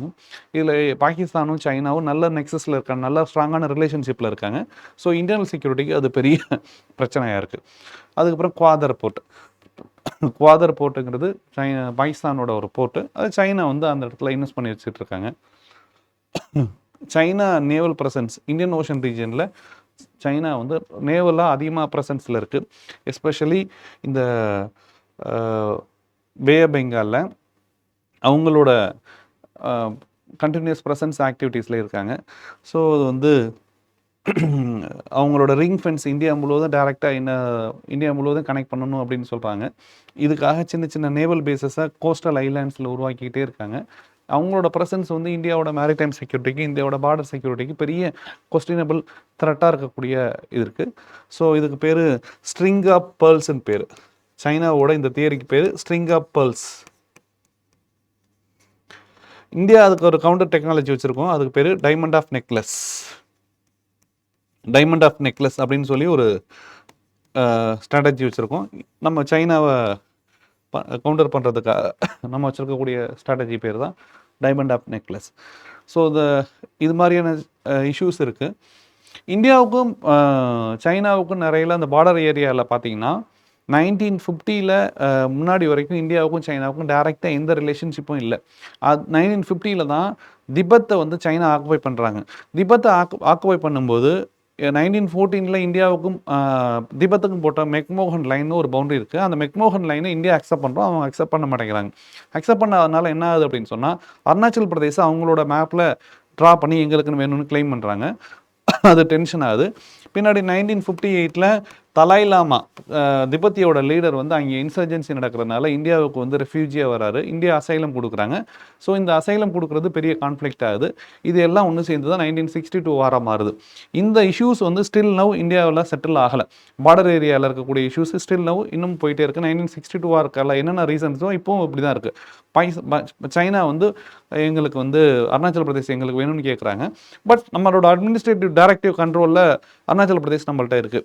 அவங்க தவாங்கெல்லாம் அவங்களோட கண்ட்ரோல், அருணாச்சல் பிரதேசோட தவாங் வந்து தங்களோட கண்ட்ரோலில் இருக்கணும்னு நினைக்கிறாங்க. இந்தியா அதெல்லாம் முடியாது. இந்தியாவோட இன்டெகிரிட்டி எப்போதுமே நாங்கள் விட்டு கொடுக்க மாட்டோம். இந்தியாவோட சாவரின் லேண்ட் அப்படின்னு சொல்லிடுறோம். அதே மாதிரி மேலே இருக்கக்கூடிய ஜம்மு காஷ்மீரில் நம்ம இந்தியாவோட லேண்டுன்னு நம்ம சொல்லிட்டு இருக்க அக்சைஷனில் இருக்கக்கூடிய பார்ட் வந்து சைனா கண்ட்ரோலில் இருக்குது. ஸோ இந்த ஏரியாவை நம்ம மீட் எடுக்கணும் அப்படிங்கிறதுக்காக நம்ம வந்து நிறையா எஃபோர்ட் போட்டுட்ருக்கோம். இந்த டென்ஷன் வந்து இன்க்ரீஸ் ஆகிட்டே இருக்குது. சட்டிலாக நிறையா டிப்ளமேட்டிக் ரிலேஷன்ஷிப் இருந்தாலும், இன்டர்நேஷ்னல் அக்ரிமெண்ட்ஸ் போடும்போது சைனாவும் இந்தியாவும் ஒரு இடத்துல கோஆப்ரேட் பண்ணாலும் மல்டிபிள் டைம்ஸ் வந்து அது எக்ஸ்போஸ் ஆகிடுது இந்தியாவுக்கும் சைனாவுக்கும். பட் இது எல்லாமே எந்த இடத்துல கான்ஃப்ளிக்டாக வருது அப்படின்னா பார்டர் ஏரியாவில் தான். இன்டர்நேஷ்னல் ரிலேஷனில் இந்தியா சைனா ரிலேஷன்ஸ் இப்போ நீங்கள் படிப்பீங்க, அது எல்லாமே எங்கே வந்து கான்ஃப்ளிக்டாக மாறுதுன்னா பார்டர் மேனேஜ்மெண்ட்டில் தான் மாறுது. ஸோ இந்த சைனா வந்து நேபாளையும் பூட்டானையும் தன்னோட பஃபர் ஸ்டேட்ஸாக யூஸ் பண்ண ட்ரை பண்ணுறாங்க. அவங்களுக்கு தேவையானதை கொடுத்து டெப் ட்ராப்பில் மாட்டிக்கிட்டு இந்தியாவை வந்து அவங்களுக்கான கவுண்டர் ஏஜெண்ட்டாக யூஸ் பண்ண ட்ரை பண்ணுறாங்க. ஸ்ரீலங்காவில் அதே தான் நடந்தது. ஸோ இந்தியா அதுக்கான கவுண்டர் மெஷர்ஸை பண்ணுறாங்க. பட் இது எல்லாமே இன்டர்நேஷ்னல் ரிலேஷன்ஸில் இஷ்யூவாக இருந்தாலும் இது எங்கே அவுட்புட்டாக மாறுது அப்படின்னா பார்டர் மேனேஜ்மெண்ட்டில் தான் செக்யூரிட்டி சேலஞ்சஸாக மாறிக்கிட்டே இருக்குது. காசஸ் ஆஃப் பார்டர் சேலஞ்சஸ் என்னெல்லாம் பார்டர் சேலஞ்சஸில் காசஸ் இருக்குது அப்படின்னா, porous borders and complex geography already நம்ம பேசினது தான். பார்டர்ஸ் வந்து ரொம்ப போரஸாக இருக்குது, கண்டினியூஸ் பார்டர்ஸ் இல்லை, ஒரு இடத்துல ஒரு மாதிரி இன்னொரு இடத்துல வேறு மாதிரி இருக்குது. ஏன்னா ஜாகிரபிக்கல் டிஸ்கண்டினியூட்டி இருக்குது, ஜாகிரபிக்கல் டெரைன்ஸ் வேரி ஆகுது. கோஸ்டல் நெய்பர்ஸாக இருக்காங்க, ப்ராக்சி வார்ஃபேர் ஈடுபடுறாங்க. டேரெக்டாக அவங்க இன்வால்வ் ஆகாமல் ஒரு டெரரிஸ்ட் ஆர்கனைசேஷனை ஸ்பான்சர் பண்ணி இவங்களோட ப்ராக்சியாக அந்த டெரரிஸ்ட் ஆர்கனைசேஷனை இந்தியாவுக்குள்ளே பார்டர் ஏரியா மூலமாக இன்டர்னல் செக்யூரிட்டி த்ரெட்டன் பண்ணுறதுக்காக இருக்காங்க. இன்னொன்று நம்மளோட வீக்னஸ் இருக்கக்கூடிய சர்வைலன்ஸ் ரொம்ப புவராக இருக்குது, எக்யூப்மெண்ட்ஸ் எல்லாம் அவுடேட்டடாக இருக்கும், லோ கம்யூனிட்டி பார்ட்டிசிபேஷன். இந்த பார்டர் ஏரியாவில் இருக்கக்கூடிய கம்யூனிட்டிஸ் எல்லாமே ரொம்ப கண்டினியூஸ் வார்ஃபேர்னால அஃபெக்ட் ஆகிருக்காங்க. அவங்க வந்து எந்த விதமான ஆக்டிவிட்டீஸும் இன்வால்வ் ஆக மாட்டேங்கிறாங்க. பார்ட்டிசிபேஷன், இன்க்ளூசிவ் பார்ட்டிசிபேஷன் எந்த இடத்துலையும் உருவாக்க முடியல. ஏன்னா டெரரிஸ்ட்லேருந்து அவங்களுக்கு த்ரெட் வருது. ஸோ இதெல்லாம் பெரிய பிரச்சனையாக இருக்குது. எக்கனாமிக் மோட்டிவேஷன், ஸ்மக்லிங் மூலமாக பணத்தை சம்பாரித்து அந்த பணத்தை வந்து ஆர்கனைஸ்டு க்ரைமுக்கு ஃபண்டு பண்ணுறதுக்கு இந்த போரஸ் ஏரியாஸை, போரஸ் பார்டர்ஸை இவங்க யூஸ் பண்ணிக்கிறாங்க. ஹைப்ரிட் வார்ஃபேர் யூஸ் பண்ணுறாங்க. சைபர் டெக்னாலஜிஸ் மூலமாக, இன்டர்நெட் ஸ்பேஸ் மூலமாக ட்ரோனு, கிரே ஜோன் கான்ஃப்ளிக்ட்ஸ் எல்லாம் உருவாக்குறாங்க. ஸோ இந்த ஏரியாவில் அவங்க எந்த கொண்டு போகிறாங்க, என்ன பிரச்சனை அப்படின்னு சொல்லி நம்மளால் செக் பண்ண முடியல. ஏன்னா பிளாக்காக ஒயிட்டான கண்டுபிடிக்க முடியாத ஏரியா கிரே. அவங்க டெரரிஸ்டாக நார்மல் சிவிலியனா அப்படின்னு ஐடென்டிஃபை பண்ண முடியாத அளவுக்கு அவங்க நார்மல் சிவிலியன்ஸோட மிங்கிளாக இருக்காங்க. ஸோ இது மாதிரியான அட்டாக் வந்து இந்தியாவோட இன்டர்னல் செக்யூரிட்டிக்கு பார்டர் ஏரியாவில் பெரிய சேலஞ்சஸாக உருவாகியிருக்கு. இதோட கான்சிக்வன்சஸ் என்ன மாதிரியான கான்சிக்வன்சஸ் உருவாகுன்னா, ஃபஸ்ட்டு நேஷனல் செக்யூரிட்டி. ஏன்னா பார்டர் ஏரியாவில் உள்ளே வந்துட்டாங்கன்னா அவங்க வந்து இந்தியாவில் எக்ஸ்ட்ரீமிஸ்ட் ஆக்டிவிட்டீஸில் இன்வால்வ் ஆகிறாங்க. இன்ஃபில்ட்ரேஷன் உள்ளே வந்துச்சுன்னா மிலிட்டன்சி அண்ட் எக்ஸ்ட்ரீமிசம் இருக்குது.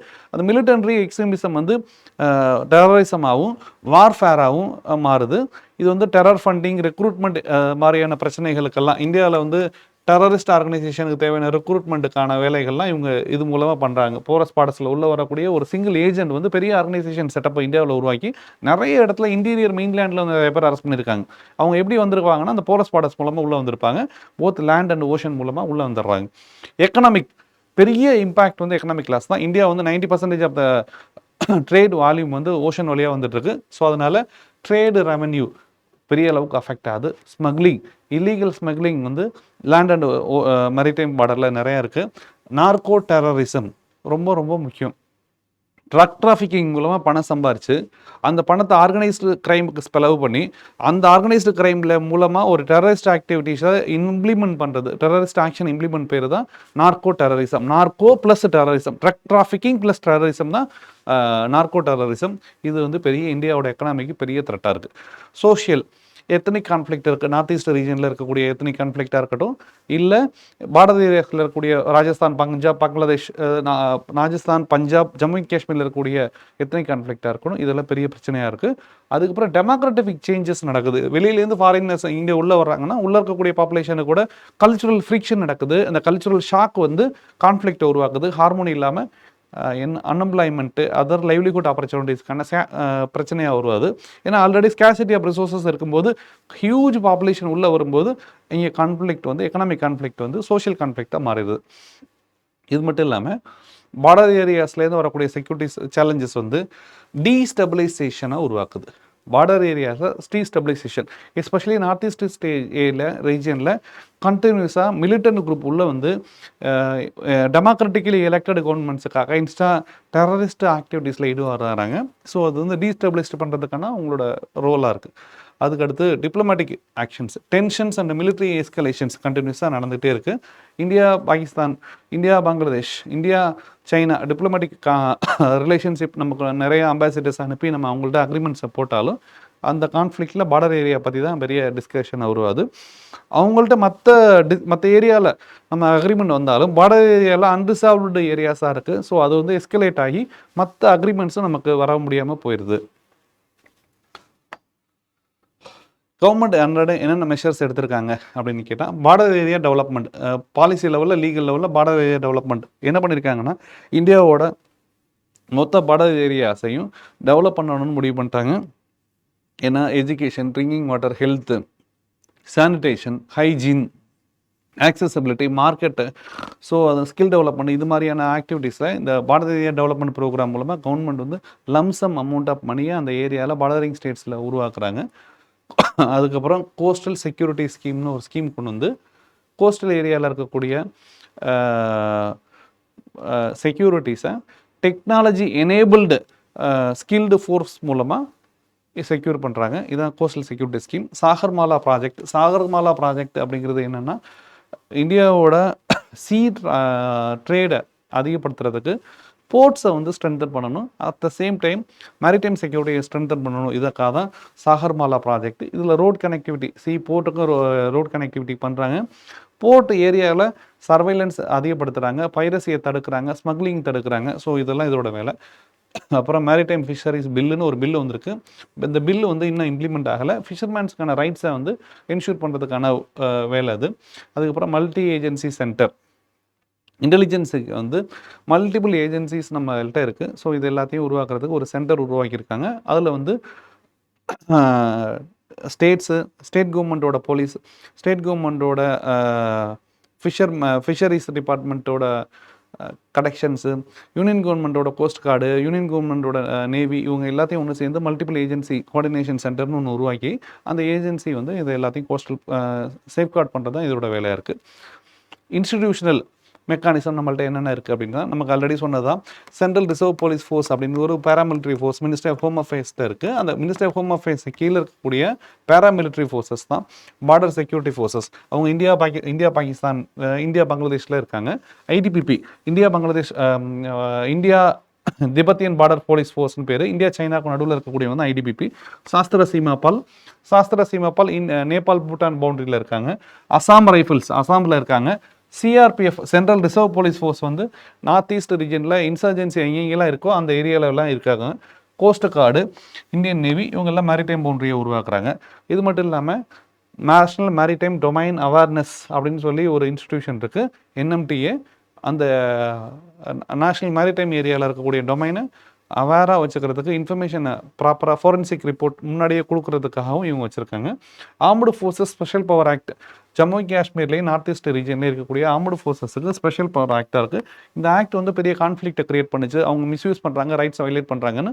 பட் இந்த அந்த இருக்கக்கூடிய நார்த் ஈஸ்ட் ஸ்டேட்ஸில் இருக்கக்கூடிய ஆர்ம்டு ஃபோர்ஸஸுக்கு இந்த ஸ்பெஷல் பவர் இல்லைன்னா இந்த எக்ஸ்ட்ரீமிஸ்ட் குரூப்ஸை கண்ட்ரோல் பண்ணுறது பெரிய சேலஞ்சிங்காக இருக்குன்னு சொல்லிட்டு இந்த ஆக்ட் 2013 வந்தது. Integrated defence staff theatre command இன்னமும் அதுக்காக பிளான் பண்ணிட்டு இருக்காங்க. ரீசெண்டாக இதுக்கு வந்து யூனியன் கேபினட் அப்ரூவல் கொடுத்துட்டாங்க. இது இம்ப்ளிமெண்ட் ஆகி வரும்போது எல்லா டிஃபென்ஸ் ஃபோர்ஸஸும் ஒரே இடத்துல கமாண்ட், தியேட்டர் கமாண்ட், எல்லா டிஃபென்ஸ் ஃபோர்ஸும் ஒரே இடத்துல கமாண்டாக இருப்பாங்க. அங்கே இருக்கக்கூடிய பார்டர் இஷ்யூஸை வந்து இந்த கமாண்ட் வந்து அட்ரஸ் பண்ணாங்கன்னா எஃபிஷியண்ட்டாக இருக்கும் அப்படின்னு சொல்லி இதில் சொல்லியிருக்காங்க.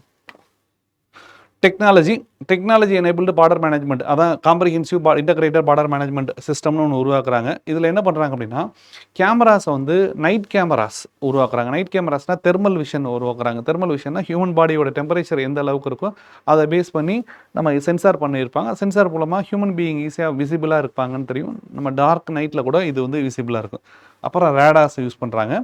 ரேடாஸ் மூலமாக சர்வைலன்ஸ் கேமராஸை உருவாக்குறாங்க. லேசர் லென்சர்ஸ், ஏஐ ஜாட் பார்ட்ஸ் இதெல்லாம் உருவாக்கி பார்டர் ஏரியா வந்து ஸ்மார்ட் பார்டர்ஸாக உருவாக்குறது தான் இதோட வேலை.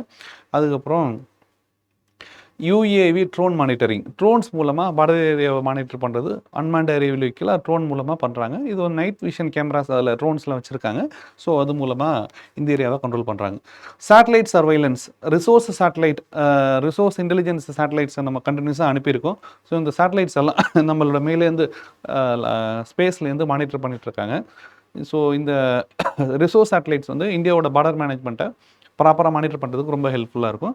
மேரிடைம் சர்வைலன்ஸ், சாகர் விஷன் ஒன்று வச்சுருக்காங்க. சாகர் விஷனுங்கிறது இங்கே இருக்கக்கூடிய அதே மாதிரி தான் பார்டர் ஏரியாஸ், லேண்ட் பார்டர்ஸை எவ்வளோ மானிட்டர் பண்ணுறோமோ அதே மாதிரி சாகர் ஏரியாஸ், கடல் எல்லைகளை பாதுகாக்கிறதுக்காக விஷன் கேமராஸ் ஃபிக்ஸ் பண்ணி சேட்டலைட்ஸை வந்து மானிட்டர் பண்ணிகிட்ருக்காங்க. ஸோ இதெல்லாம் டெக்னாலஜி ட்ரிவன் கவர்மெண்ட் எடுக்கக்கூடிய மெஷர்ஸு. அடுத்து இன்ஃப்ராஸ்ட்ரக்சர், பார்டர் ஃபென்சிங் பண்ணுறாங்க, ரோட்ஸ் போடுறாங்க, டனல்ஸ், அடல் டனல் நம்ம ஜம்மு காஷ்மீரில் போட்டிருக்காங்க, பிரிட்ஜஸ் போட்டுறாங்க. ஜம்மு காஷ்மீரில் நிறைய இன்ஃப்ராஸ்ட்ரக்சர் டெவலப்மெண்ட் ஆக்டிவிட்டீஸ் பண்ணியிருக்காங்க. ஏன்னா ஈஸி ஆக்சசபிலிட்டி, அந்த ஜம்மு காஷ்மீரில் செப்பரேட்டிஸ்ட் குரூப்ஸை வந்து நம்ம ரிமூவ் பண்ணணும் அப்படின்னா இங்கே டெவலப்மெண்ட் ஆக்டிவிட்டீஸ் பண்ணணும். டெவலப்மெண்ட்டுக்கு ஃபஸ்ட்டு விஷயமா இருக்கிறது ஆக்சசபிலிட்டி. நம்ம ஃபோர்ஸஸ் வந்து ஒரு இடத்துல இன்னொரு இடத்துக்கு மூவ் ஆகிறதுக்கு ஆக்சசபிலிட்டி. அதனால் நிறைய ரயில்வே லைனு, ரோட் லைன்ஸு நம்ம இதில் நிறைய ட்ராவல் பண்ணுறாங்க, உருவாக்குறாங்க.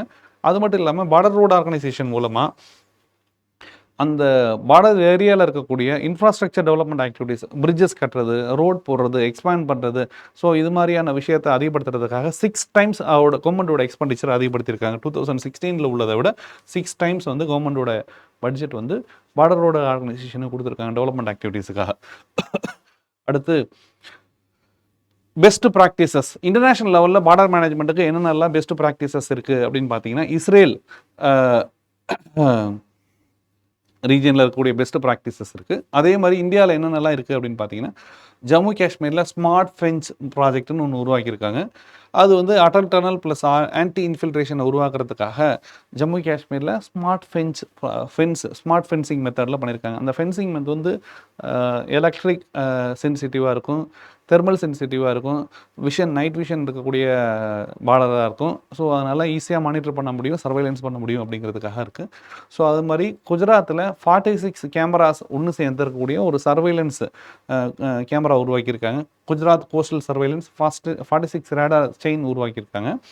ரேடார் கேமராஸ் மூலமாக அந்த கோஸ்டல் ஏரியாஸை மானிட்டர் பண்ணுறதுக்காக அதோட வேலை உருவாக்கியிருக்காங்க. அடுத்து cost card networking, cost card நம்மளோட மேரிடைம் பவுண்டரியை ப்ரொடெக்ட் பண்ணுறதுக்காக கோஸ்ட் கார்டு மூலமாக யூனிஃபைடு கண்ட்ரோல் சென்டர்ஸ் உருவாக்கியிருக்காங்க. அது மட்டும் இல்லாமல் நார்த் ஈஸ்ட் ரீஜனில் நிறைய பீஸ் அக்காடை கொண்டு வந்திருக்காங்க. இந்த நார்த் ஈஸ்ட் பீஸ் அக்காடை வந்து நம்ம கொஸ்டினில் நான் உங்களுக்கு ஒரு கொஸ்டினாக எடுத்திருக்கேன். நிறைய பீஸ் அக்கார்டு போட்டிருக்காங்க. அந்த பீஸ் அக்கார்ட்ஸை பற்றி பார்ப்போம். அது வந்து இன்சர்ஜென்சியை குறைக்கிறதுக்காக கொண்டு வந்திருக்காங்க. அடுத்து லோக்கல் கவர்னன்ஸ். வில்லேஜ் ஏரியாவில் வில்லேஜ் பீப்புளோட பார்ட்டிசிபேஷனோட டிஃபென்ஸ் கமிட்டிஸ் உருவாக்கியிருக்காங்க. அந்த வில்லேஜ் டிஃபென்ஸ் கமிட்டிஸ் வந்து அவங்கள வந்து ஸ்கில்டுஃபுல் லேபர் ஃபோர்ஸாக யூஸ் பண்ணி பார்டர் இஷ்யூஸ் வரும்போது அவங்கள வந்து லோக்கல் கம்யூனிட்டிஸை வந்து யூஸ் பண்ணிக்கிறதுக்காக உருவாக்கியிருக்கதான் வில்லேஜ் டிஃபென்ஸ் கமிட்டி. இவங்களுக்கு ப்ராப்பராக ட்ரைனிங் கொடுக்குறாங்க, மாரல் எத்திக்கல் வேல்யூஸை ப்ரொமோட் பண்ணுறாங்க. ஸோ இந்த கமிட்டிஸ் உருவாக்குறாங்க. அதே மாதிரி கோஸ்டல் கம்யூனிட்டி போலீசிங்னு உருவாக்கி ஃபிஷர்மேனில் அந்த ஏரியாவில் வந்து லோக்கல் கம்யூனிட்டி பீப்புளோட கம்யூனிட்டி போலீசிங் உருவாக்குறாங்க. இன்டெலிஜென்ஸுக்கு லோக்கல் பீப்புளோட ரெக்ரூட்மெண்ட் நடக்குது. ஏன்னா அந்த ஏரியாவில் இருக்கக்கூடிய எல்லா நுவான்சஸும் அந்த லோக்கல் கம்யூனிட்டி பீப்புளுக்கு தெரியும்னால அவங்கள ப்ராப்பராக ரெக்ரூட் பண்ணி அவங்களுக்கு ப்ராப்பராக ட்ரைனிங் கொடுக்குறதா இவங்களோட வேலையாக இருக்குது. சேலஞ்சஸ் என்னென்னலாம் இன்னமும் சேலஞ்சஸ் இருக்குது, இவ்வளோ பண்ணியும் என்னென்னலாம் சேலஞ்சஸ் இருக்குது அப்படின்னு சொன்னால், இந்தியாவில் யூனிஃபைடான காமன் கமாண்ட் ஸ்ட்ரக்சர் கிடையாது. இண்டிபெண்ட்டாக தனித்தனியாக இருக்காங்க. காமன் கமாண்ட் ஸ்ட்ரக்சர் உருவாகணும். லாங் கோஸ்ட் லைன் இந்தியாவில் இருக்குது. பெனின்சுலார் இந்தியாவில் லாங் கோஸ்ட் லைன் இருக்குது, 7500க்கு மேலே. பட் இன்டர்ஸ்டேட் கோஆர்டினேஷன் இல்லை. ஆந்திராவுக்கும் தமிழ்நாடுக்கும் நடுவில் கோஆர்டினேஷன் இல்லை. தமிழ்நாடுக்கும் கேரளாவுக்கும் கோஆர்டினேஷன் இல்லை. கேரளாவுக்கும் கோவாவுக்கும் மகாராஷ்டிராவுக்கும் கர்நாடகாவுக்கும் கோஆர்டினேஷன் இல்லை. இந்த கோஆர்டினேஷன் இல்லாதனால என்ன ஆகுது அப்படின்னா, பைரசி இன்ஃபில்ட்ரேஷன் வந்து கோஸ்டல் பார்டர்ஸ் வழியாக ஒரு இடத்துல இருந்து எஸ்கேப் ஆகி போயிடுறாங்க. ஸோ இது வந்து கோஆர்டினேஷன் உருவாக்கணும். அப்புறம் லைன் ஆஃப் ஆக்சுவல் கண்ட்ரோல். சைனாவில் இருக்கக்கூடிய லைன் ஆஃப் ஆக்சுவல் கண்ட்ரோல் வந்து அக்ரஷன் நடக்குது. அந்த அக்ரஷனை வந்து நம்ம தடுக்க வேண்டிய கட்டாயத்தில் இருக்கும். ஏன்னா சைனாவோட பவுண்ட்ரி வந்து அக்சேஷன் நார்த் வெஸ்ட்லேருந்து நார்த் ஈஸ்ட் அருணாச்சல பிரதேஷ் வரையும் இருக்கக்கூடியதாக இருக்குது. இந்த பவுண்ட்ரிஸில் நம்ம ஜம்மு காஷ்மீர்லேருந்து இந்த இடையில நேபாள் பூட்டான் பவுண்ட்ரிஸ் மூலமாகவும் அவங்க இந்தியாவுக்குள்ளே வர்றதுக்கான வாய்ப்புகள் இருக்குது. ஸோ அவங்க அக்ரஸிவ் ஆட்டிடியூடோட இந்தியாவோட பவுண்ட்ரியை ரீஅரேஞ்ச் பண்ணுறதுக்காக இருக்காங்க. இந்தியாவோட டிஃபென்ஸ் ஃபோர்ஸஸ் அதை ஒர்க் பண்ணிட்டுருக்காங்க. இது பெரிய சேலஞ்சஸாக இருக்குது. அதுக்கடுத்து பெரிய சேலஞ்சஸ் வந்து நார்கோ டெரரிசம். ட்ரக் டிராஃபிக்கிங் மூலமாக இந்தியாவில் டெரரிஸ்ட் ஆக்டிவிட்டீஸில் இன்வால்வ் ஆகிறது தான் நார்கோ டெரரிசம்னு பேர். இதை வந்து தடுக்கிறதுக்கு லிங்கேஜஸ் நிறையா இருக்குது. என்ன லிங்கேஜ்னால், ட்ரக்லேருந்து ட்ரக்கை சப்ளை பண்ணுவாங்க. சப்ளை பண்ணி பணத்தை எடுத்துப்பாங்க. அந்த பணத்தை வந்து பிளாக் மணி எடுத்து அது ஆர்கனைஸ்டு க்ரைமில் ஈடுபடுவாங்க. ஆர்கனைஸ்டு க்ரைம் வந்து கொஞ்சம் கொஞ்சமாக அட்டாக்காக மாறி டெரரிசமாக வார்ஃபேராக மாறுறதுக்கான வாய்ப்பாக இருக்குது. ஸோ அதனால் நார்கோ டெரரிசம்ங்கிறது பெரிய எமர்ஜிங் த்ரெட், இந்தியாவோட இன்டர்னல் செக்யூரிட்டி பெரிய த்ரெட்டாக இருக்குது. அடுத்து இந்தியாவோட மேன் பவர் ஷார்ட்டேஜாக இருக்குது. மாடர்னைசேஷன் ப்ராசஸ் ரொம்ப ஸ்லோவாக நடந்துகிட்ருக்கு. டெக்னாலஜிக்கல் டெரரிஸ்ட்டுக்கிட்ட எவ்வளோ ட்ரான்ஸ்ஃபர் வேகமாக நடக்குதோ அதோட கம்மியாக தான் நம்ம இந்தியாவில் நடக்குது. அப்புறம் பார்டர் பாயிண்ட்ஸில் கரப்ஷன், பார்டர் செக்யூரிட்டி பர்சனல்ஸ் வந்து கரப்ஷனில் வர்றாங்க அப்படின்னு சொல்லி நிறைய நியூஸஸ் வந்துட்டுருக்கு. இது வந்து பார்டர் செக்யூரிட்டி ப்ரீச்சஸ் உண்டாக்கும் அப்படின்னு சொல்லி எல்லோரும் ஒரி பண்ணக்கூடிய விஷயமா இருக்குது. ஸோ இந்த சேலஞ்சஸ் எல்லாம் நம்ம வந்து என்ன பண்ண போகிறோம் அப்படிங்கிறதான் வே ஃபார்வர்ட் சொல்யூஷன். ஸ்ட்ரக்சரல் சொல்யூஷன்ஸ் என்ன உருவாக்கணும் அப்படின்னு சொன்னால், இந்தியாவில் நேஷனல் செக்யூரிட்டி ஆர்கிடெக்சர் யூனிஃபைடாக உருவாக்கணும். நேஷனல் செக்யூரிட்டி ஆர்கிடெக்சர் யூனிஃபைடாக உருவாக்கணும். அது வந்து லேண்ட் பார்டராக இருக்கும், கோஸ்டல் பார்டராக இருக்கும். யூனிஃபைடு நேஷனல் செக்யூரிட்டி ஆர்கிடெக்சர் உருவாக்கணும். அது மட்டும்தான் இந்தியாவுக்கான ப்ராப்பர் சொல்யூஷனாக இருக்கும்.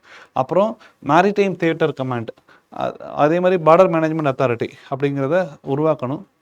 இது வந்து இன்டகிரேட்டடாக மல்டிபிள் ஃபோர்ஸஸாக உள்வாரதாக இருக்கணும். யூனியன் டிஃபென்ஸ் மினிஸ்ட்ரியோட நேவியாக இருக்கட்டும், யூனியன் ஹோம் மினிஸ்ட்ரி இருக்கக்கூடிய கோஸ்ட் கார்டாக இருக்கட்டும், ஸ்டேட் போர்டோட ஸ்டேட் போலீஸ் ஃபோர்ஸ் வந்து கோஸ்டல் செக்யூரிட்டி போலீஸஸாக இருக்கட்டும், இவங்க எல்லாரையும் ஒன்று சேர்த்து ஒரு தியேட்டர் கமாண்டை உருவாக்கி லோக்கல் கம்யூனிட்டி பார்ட்டிசிபேஷனோட உருவாக்கி அந்த ஏரியாவை செக்யூர் பண்ணுறது தான் இதோட ஸ்ட்ரக்சரல் ரிஃபார்மாக இருக்கும். டெக்னாலஜி பார்த்திங்கன்னா artificial intelligence, big data, drones, satellite, machine learning, இது மாதிரியான எல்லா டெக்னாலஜிஸையும் ஒன்று சேர்த்து பார்டர் மேனேஜ்மெண்ட்டுக்கு ரொம்ப தேவைப்படுது. Smart fencing along with high risk Jones, along the high risk Jones. இந்தியாவில் ஹை ரிஸ்க் ஜோன்ஸ்னு சில ஏரியா ஐடென்டிஃபை பண்ணியிருக்கோம். அந்த இடத்துல ஸ்மார்ட் ஃபென்சிங் பண்ணணும். எக்ஸ்பேண்ட் பண்ணி எல்லா ஏரியாவுக்கும் ஸ்மார்ட் ஃபென்சிங் பண்ணிட்டோம்னா பார்டர் செக்யூரிட்டி வந்து சேஃபாக இருக்கும். டிப்ளமேட்டிக் பைலேட்ரல் அக்ரிமெண்ட்ஸ் நம்ம ஜாயிண்ட் பேட்ரோல்ஸ் உருவாக்கணும்.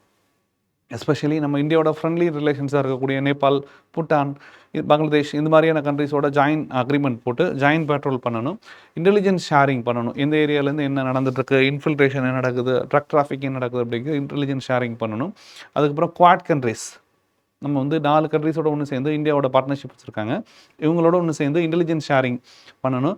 இண்டோ பசிபிக் பார்ட்னர்ஷிப்ஸை இன்க்ரீஸ் பண்ணி இந்தியாவோட கோஸ்டல் ப்ளஸ் லேண்ட் பார்டர் அக்ரிமெண்ட்ஸை லேண்ட் பார்டர் செக்யூர்டாக மாற்றுறதுக்கான வேலைகளை பண்ணணும். அப்புறம் சோஷியோ எக்கனாமிக் பார்டர் கவர்னன்ஸ் அதிகப்படுத்தி டெவலப்மெண்ட் ஆக்டிவிட்டிஸை அதிகப்படுத்தணும். டெவலப்மெண்ட் லெட் பார்டர் கவர்னன்ஸ் உருவாக்குறது தான் அந்த இடத்துல சஸ்டைனபிள் சொல்யூஷனாக இருக்கும். இன்றைக்கி வந்து ஃபோர்ஸஸை உருவாக்கி அந்த இடத்துல டிப்ளாய் பண்ணி செக்யூரிட்டிஸை இன்ஷூர் பண்ணலாம். பட் அது லாங் டர்மாக இருக்குன்னா பீப்புள் வந்து அந்த இடத்துல கம்ஃபர்டபுள் எக்கனாமிக் ஆப்பர்ச்சுனிட்டிஸ் அவங்களுக்கு ப்ரொவைட் பண்ணி அவங்களுக்கு இந்தியாவோட பேட்ரியாட்டிசத்தை ப்ரமோட் பண்ணி இந்தியாவோட செக்யூரிட்டிஸை இன்ஷூர் பண்ணணும். அதுக்கப்புறம் பார்டர் ஏரியா டெவலப்மெண்ட் ப்ரோக்ராம் இன்னும் ஸ்ட்ரென்தன் பண்ணணும். கோஸ்டல் லைவ்லிஹுட் ப்ரோக்ராம்ஸை நிறைய கொடுக்கணும். இதெல்லாம் சோஷியோ எக்கனாமிக் டெவலப்மெண்ட்டுக்காக பண்ண வேண்டியது. மிலிட்ரிக்கு என்ன பண்ணணும் அப்படின்னா நிறைய ரியாக்ஷன் ஃபோர்ஸஸ் அதிகப்படுத்தணும். ரேபிட் ரியாக்ஷன் ஃபோர்ஸஸ் அப்படின்னு சொல்லி நிறைய உருவாக்கணும்.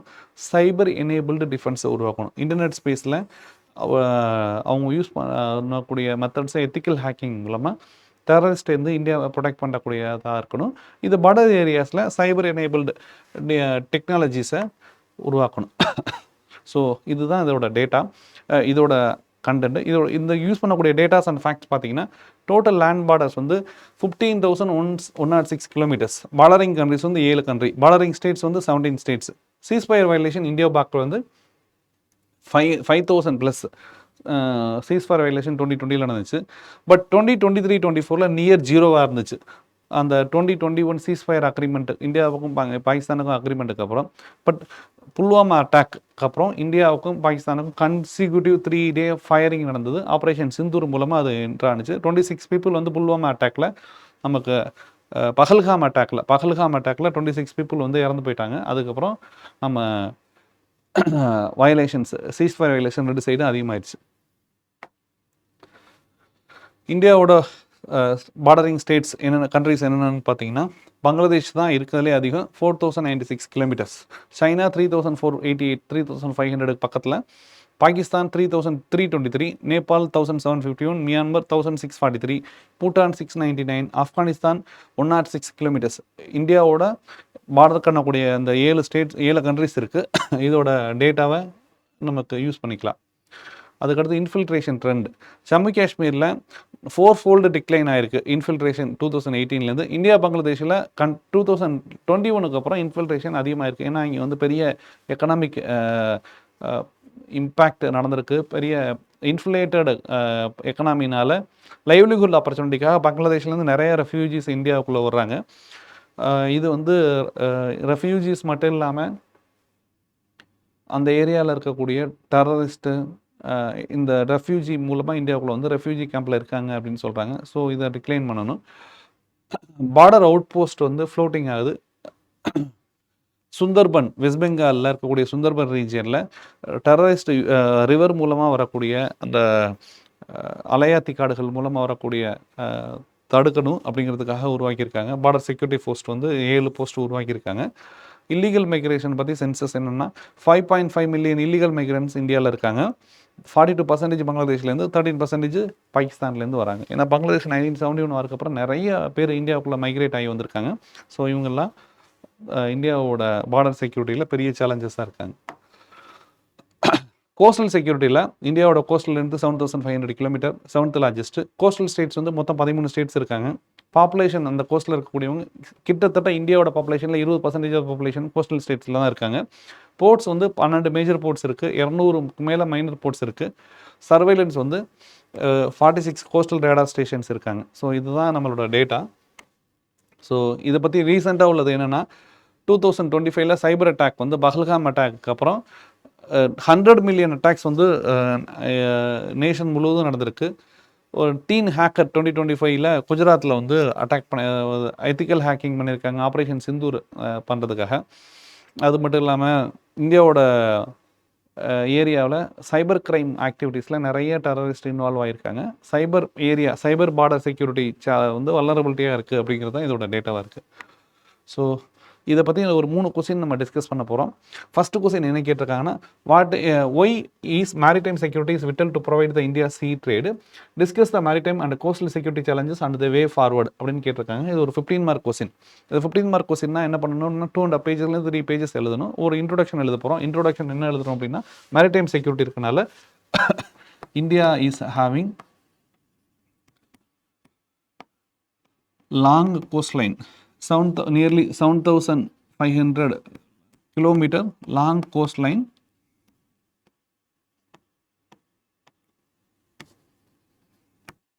which provides the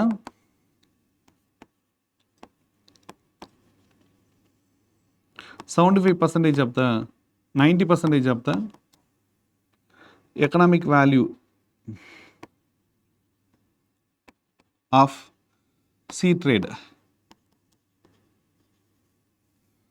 ஒரு இன்ட்ரோடக்ஷன் எழுதிட்டோம். அதுக்கப்புறம் maritime security, why maritime security is vital to protect the India sea trade கேட்குறாங்க. Significance of the maritime security அப்படின்னு ஹெட்டிங் போடுங்க. ஏன் significance of the maritime security for sea trade?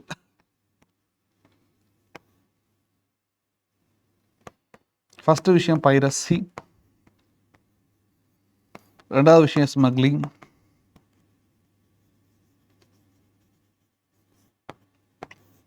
இந்த பைரசியில் பார்த்தீங்கன்னா இந்த coastal area is known for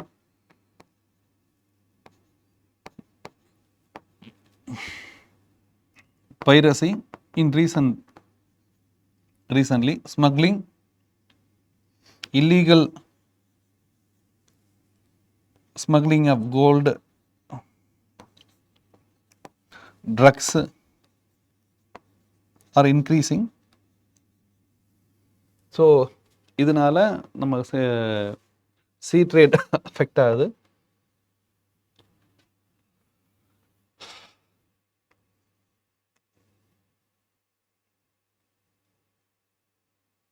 மேரிடைமில் ஒரு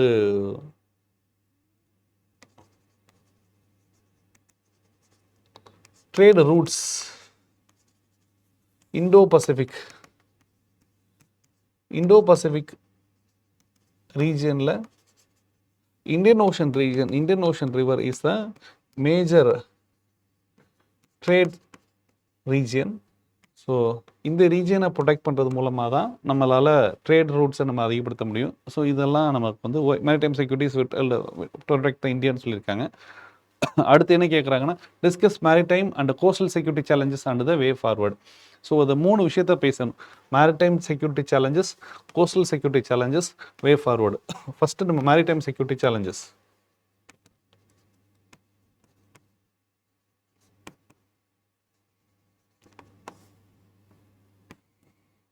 poor coordination,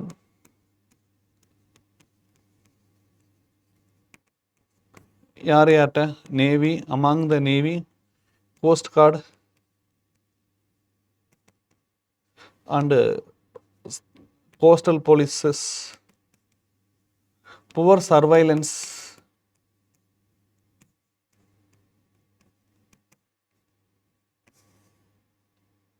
lack of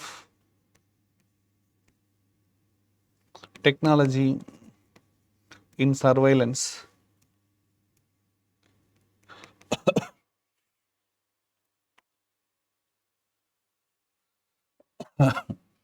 poor community participation,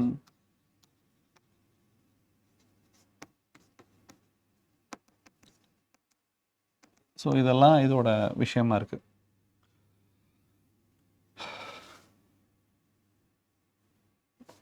அப்புறம் poor infrastructure development in the coastal areas.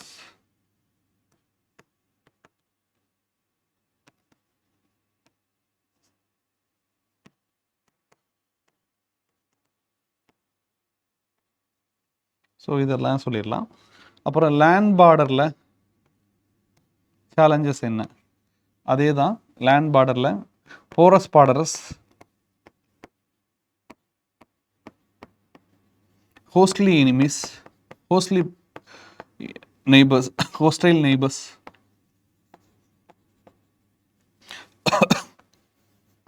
illegal truck trafficking,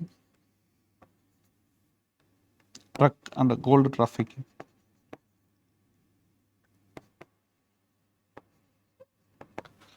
infiltration,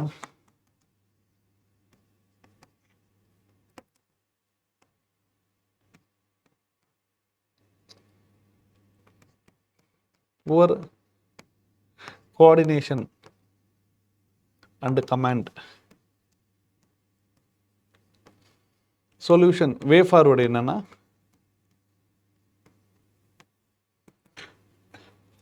smart fencing, infrastructure development, community participation, local community local participation,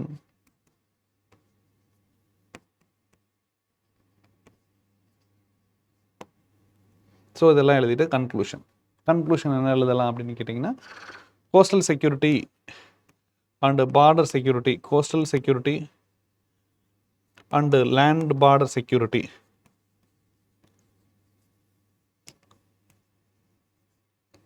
is the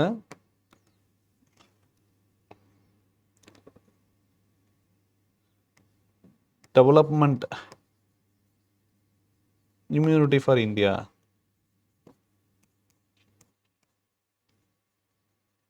இது மாதிரி முடிச்சிடலாம். So இது மாதிரி இந்த question நம்ம என்ன கேட்டிருக்காங்கன்னு பாருங்கள்.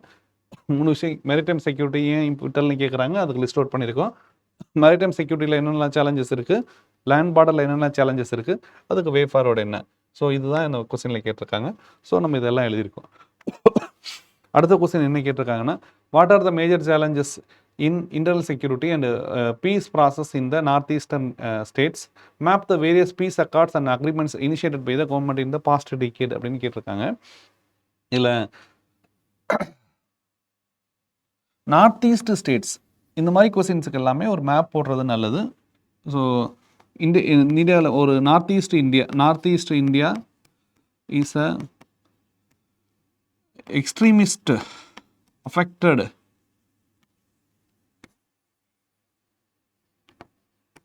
region which is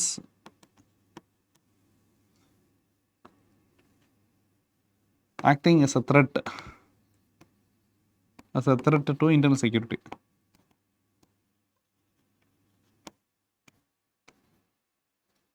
இந்த இடத்துல ஒரு மேப் போட்டுருங்க.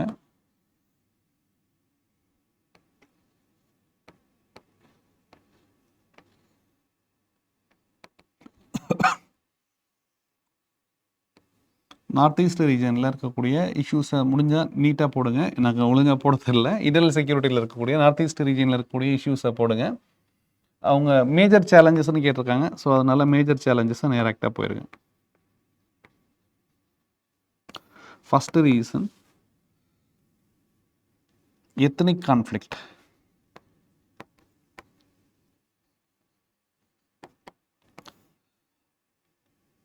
Demand of separate nationhood, statehood.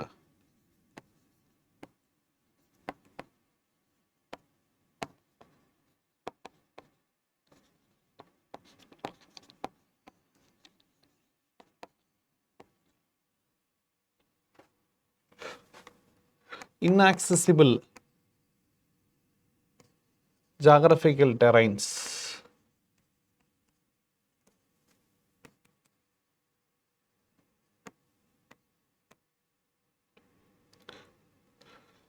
Hostile and unstable neighbors.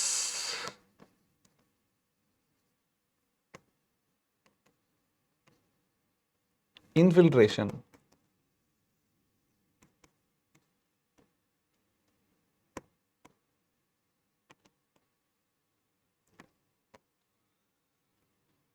Adjacent to the golden triangle.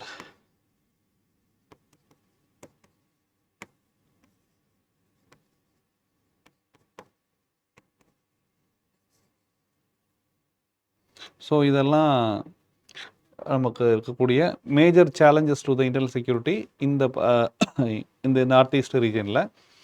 So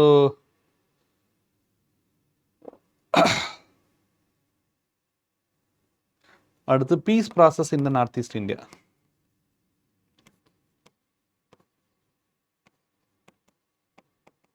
north east இந்தியாவில் நமக்கு நிறைய பீஸ் டெவலப்மெண்ட் ப்ரோக்ராம்ஸ் உருவாக்குறாங்க. ஃபஸ்ட்டு போடோ ட்ரைபல் ரீஜன் ஒன்று உருவாக்குறோம், டெரிட்டோரியல் ரீஜன் உருவாக்குறாங்க. அது அகைன்ஸ்ட் த டிமாண்ட் ஆஃப் போடோலேண்டுன்னு ஒன்று உருவாக்குறதுக்கு பதிலாக ஸோ போடோ டெரிட்டோரியல் ரீஜன் சொல்லி ஒன்று உருவாக்கியிருக்கோம்.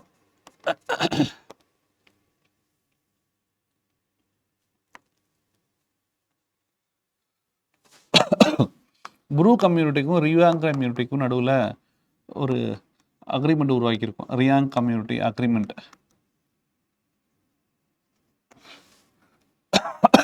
அதுக்கப்புறம் என்எஸ்சிஎன் அக்ரிமெண்ட், நாகா அக்ரிமெண்ட்.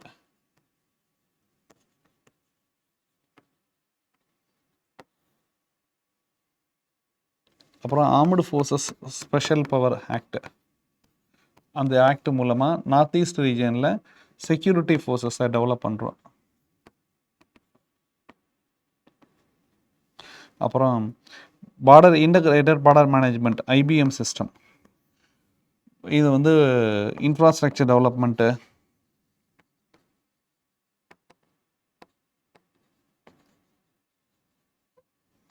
அப்புறம் சோஷியல் டெவலப்மெண்ட் ஆக்டிவிட்டீஸ்,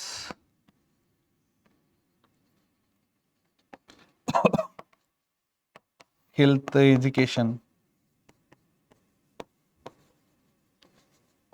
இது மாதிரியான பாவர்ட்டி எராடிகேஷன் ப்ரோக்ராம்ஸ் எல்லாம் பண்ணிகிட்ருக்கோம். ஸோ இது மூலமாக அந்த நார்த் ஈஸ்ட் ரீஜனில் பார்டர் ஏரியாஸை நம்ம ப்ரொடெக்ட் பண்ணுறதுக்கான வேலைகளில் பண்ணிகிட்ருக்கோம். நமக்கு நார்த் ஈஸ்ட் ரீஜனில் பீஸ் அக்கார்டு பார்த்துட்ருக்கோம். நம்ம ப்ரூ ரியாங் அக்கார்டு 2019 வந்தது. அது மட்டும் இல்லாமல் போடோ ரீஜியனில் பிடிஆர் அக்ரிமெண்ட் வந்தது. போடோ டெரிட்டோரியல் ரீஜியன் அக்ரிமெண்ட் அப்படின்றது 2000 வந்தது. அப்புறம் கர்பி அங்லாங் அப்படின்னு ஒரு அக்கார்டு வந்து அசாம் ரீஜியனில் உருவானுச்சு. அதுக்கப்புறம் நாகா அக்கார்டு, பீஸ் அக்கார்டு வந்து நாகா கப்லாங்க்கும் ரியாங்க்கும் நடுவில் ஒரு பெரிய கான்ஃப்ளிக்ட் வந்துச்சு. இந்த கான்ஃப்ளிக்ட்டுக்கு வந்து ஒரு பீஸ் அக்ரிமெண்ட் இருந்தது. ஸோ இதெல்லாம் ரீசெண்டாக வந்த நார்த் ஈஸ்ட் ரீஜனில் இருக்கக்கூடிய பெரிய அக்ரிமெண்ட்டு. இது மட்டும் இல்லாமல் Assam Meghalaya boundary agreement,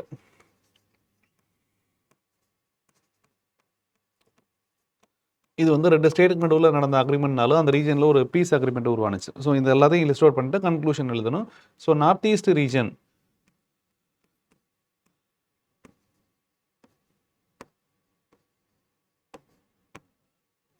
administration was shifted from look east policy to act east policy.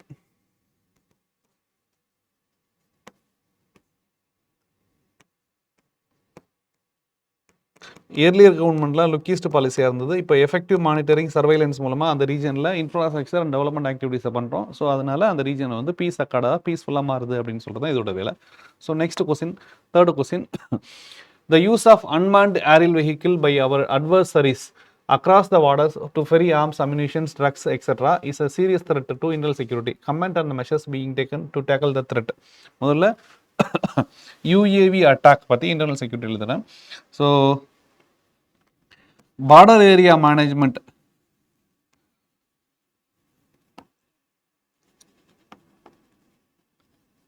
is facing drone attack challenges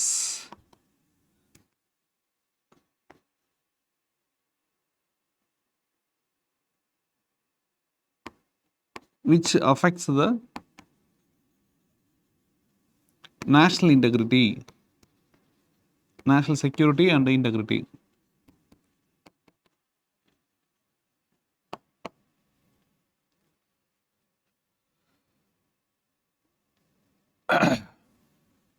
அதில் வந்து நமக்கு யூஏவி பற்றி எழுதுங்க. ஏன் அன்மேன்டு ஏரியல் வெஹிக்கிள்ஸ் வருதாங்க அப்படின்னு சொன்னால், அன்மேன்டு ஏரியல் வெஹிக்கிள்ஸ் இதுக்கு பேர் இன்னொரு drone. So to skip the traditional fencing, reason for drone attack by the hostile neighbors, அது வந்து terror funding, drug trafficking, gold trafficking. So இது மாதிரியான ரீசன்னால இந்தியாவுக்குள்ளே உள்ள வராங்க. இப்போது அவங்க என்ன கேட்டிருக்காங்கன்னா, measures taken to tackle the threat. இதுக்கு கவுண்டர் யூஏவி பாலிசின்னு ஒரு பாலிசி இருக்குது. கவுண்டர் யூஏவி பாலிசி அப்படின்னு ஒரு பாலிசி வச்சுருக்கோம். இதில் என்ன பண்ணுறோம், C4 சிஸ்டம், D4 சிஸ்டம்னு ஒரு சிஸ்டம் வச்சுருக்கோம். D4 அப்படின்னா ட்ரோன் டிடெக்ட், டிட்டர், டெஸ்ட்ராய் அப்படின்னு ஒரு சிஸ்டம் வச்சுருக்கோம். இது வந்து பிஹெச்இஎல் பெல் உருவாகி இருக்குது. இது வந்து டிஆர்டிஓ யூஸ் பண்ணிகிட்ருக்காங்க. இந்த சிஸ்டம் யூஸ் பண்ணிகிட்ருக்காங்க. இது மட்டும் இல்லாமல் நமக்கு கவுண்டர் பண்ணுறதுக்காக ஆர்எஃப் ஜாமஸ் யூஸ் பண்ணுறோம்.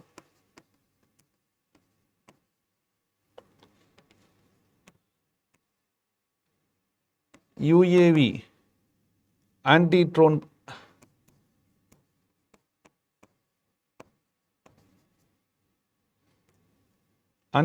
யூஸ் பண்ணுறோம். Counter UAV anti drones use பண்ணுறோம். இது வந்து டைரெக்டாக ஹிட் அண்டு டெஸ்ட்ராய். இதோட மெத்தட் வந்து சாஃப்ட் ஸ்கில்லிங்லேருந்து ஹார்ட் கில்லிங்ஸ். சாஃப்ட் கில்லிங்னா என்ன பண்ணுவாங்க அப்படின்னா, இன்ஆக்டிவேட் பண்ணுறது, அது மாதிரி பண்ணுறது. இது வந்து டைரெக்டாக டிஸ்ட்ராய் பண்ணுறது. ஸோ இது அதோட வேலையாக இருக்குது.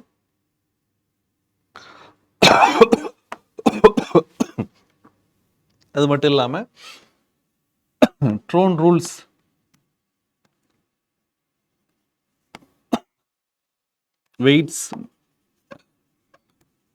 Wait based classification of drones,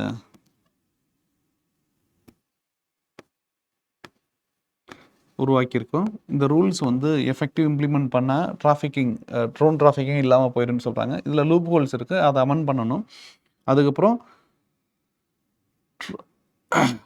drone surveillance, thermal cameras. இது வந்து ஸ்மக்லிங்கை ப்ரிவென்ட் பண்ணுறதுக்கு, to prevent the smuggling. So இதெல்லாம் இந்தியா எடுத்திருக்கக்கூடிய மெஷர்ஸ். கன்க்ளூஷன் எழுதுங்க. Drone is a emerging thread.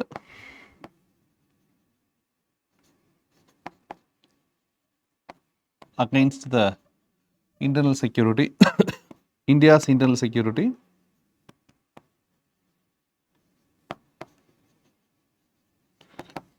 It can be tackled with updated technologies அப்படின்னு சொல்லி முடிச்சிருங்க. இதுதான் நம்ம இன்னைக்கு பார்த்தது. இன்டர்னல் செக்யூரிட்டியோட 2 டாபிக் பார்த்துருக்கோம். ஃபஸ்ட்டு கிளாஸில் நம்ம என்ன பார்த்துருக்கோம்னா, சைபர் செக்யூரிட்டின்னு ஒரு டாபிக் எடுத்து சைபர் செக்யூரிட்டியில் இந்தியா என்னென்னலாம் பண்ணிகிட்ருக்கோம், என்ன பண்ண போகிறோம் அப்படின்னு பார்த்துருக்கோம். அதே மாதிரி பார்டர் மேனேஜ்மெண்ட்டில் பார்த்துருக்கோம். இந்த 2 ஏரியாவும் ரொம்ப முக்கியமானது. ஸோ இது 2ம் ஒரு சாம்பிள் தான். ரிமைனிங் இருக்கக்கூடிய மற்ற டாபிக்ஸில் இன்டர்னல் செக்யூரிட்டியோட டாபிக்ஸை நம்ம டீல் பண்ணுறதுக்கு ரொம்ப ஹெல்ப்ஃபுல்லாக இருக்கும். இதில் பார்த்தீங்கன்னா நம்மளோட இன்டர்னல் செக்யூரிட்டியோட remaining topics, linkages between development and extremism, இது எல்லாத்துக்குமே கோராக இருக்கக்கூடியது எல்லாமே என்னென்னா சைபர் செக்யூரிட்டியும் பார்டர் மேனேஜ்மெண்ட் மூலமாக தான். இந்தியாவில் உள்ள எக்ஸ்ட்ரீமிசத்தை டெவலப் பண்ணணும் அப்படின்னா இந்த ஒன்று சைபர் ஏரியாவில் அட்டாக் பண்ணுறாங்க, இல்லை பார்டர் ஏரியா மூலமாக வர்றாங்க. அதை இன்ஃபில்ட்ரேஷன் வந்து பார்டர் ஏரியாவை அண்டர் டெவலப்மெண்ட்டாக மாற்றிடுறாங்க. அண்டர் டெவலப்மெண்ட் எக்ஸ்ட்ரீமிசமாக மாற்றுது. அதான் ஃபஸ்ட்டு டாபிக். 2வது, இதுக்கு எங்கே இந்த சோர்ஸ் அப்படின்னா state actors and non state actors, அவங்க இந்தியாவுக்கு இன்டர்னல் செக்யூரிட்டியை த்ரெட்டன் பண்ணுறாங்க. 3வது நம்ம சைபர் செக்யூரிட்டி. இவங்களோட 4வது விஷயம் இவங்களோட சோல் மோட்டோ மணி லாண்ட்ரிங் தான். மணி மூலமாக மனத்தை கலெக்ட் பண்ணி ஆர்கனைஸ்டு க்ரைமில் இன்வால்வ் ஆகி சைபர் வார்ஃபேர், சைபர் டெரரிசத்தை பண்ணுறது தான் இவங்களோட வேலை. அதுக்கப்புறம் செக்யூரிட்டி சேலஞ்சஸ் இந்த பார்டர் ஏரியாஸ், அப்புறம் organised crime, terrorism, security forces என்னெல்லாம் இன்வால்வ் ஆகிருக்காங்க அப்படிங்கிறது தான் இதோட விஷயம். ஸோ இது ஸ்ட்ராங்கான ஃப்ரேம் ஒர்க்கும் இன்டர்னல் செக்யூரிட்டிக்கு வச்சுட்டா நம்ம எல்லா கொஸ்டின்ஸையும் ஈஸியாக ஆன்சர் பண்ணலாம். என்ன ஃப்ரேம் ஒர்க் அப்படின்னா இஷ்யூஸ் என்ன, காசு என்ன, கான்சிக்வன்சஸ் என்ன, வே ஃபார்வர்டு என்ன, மெஷர்ஸ் ஆல்ரெடி டேக்கன் என்ன எடுத்திருக்காங்க, ஸோ சொல்யூஷன் என்ன அப்படின்னு சொல்லி பிரிச்சுக்கிட்டிங்கன்னா ஆன்சர் எல்லாம் பண்ணிடலாம். அடுத்த கிளாஸில் மீட் பண்ணோம். தேங்க்யூ.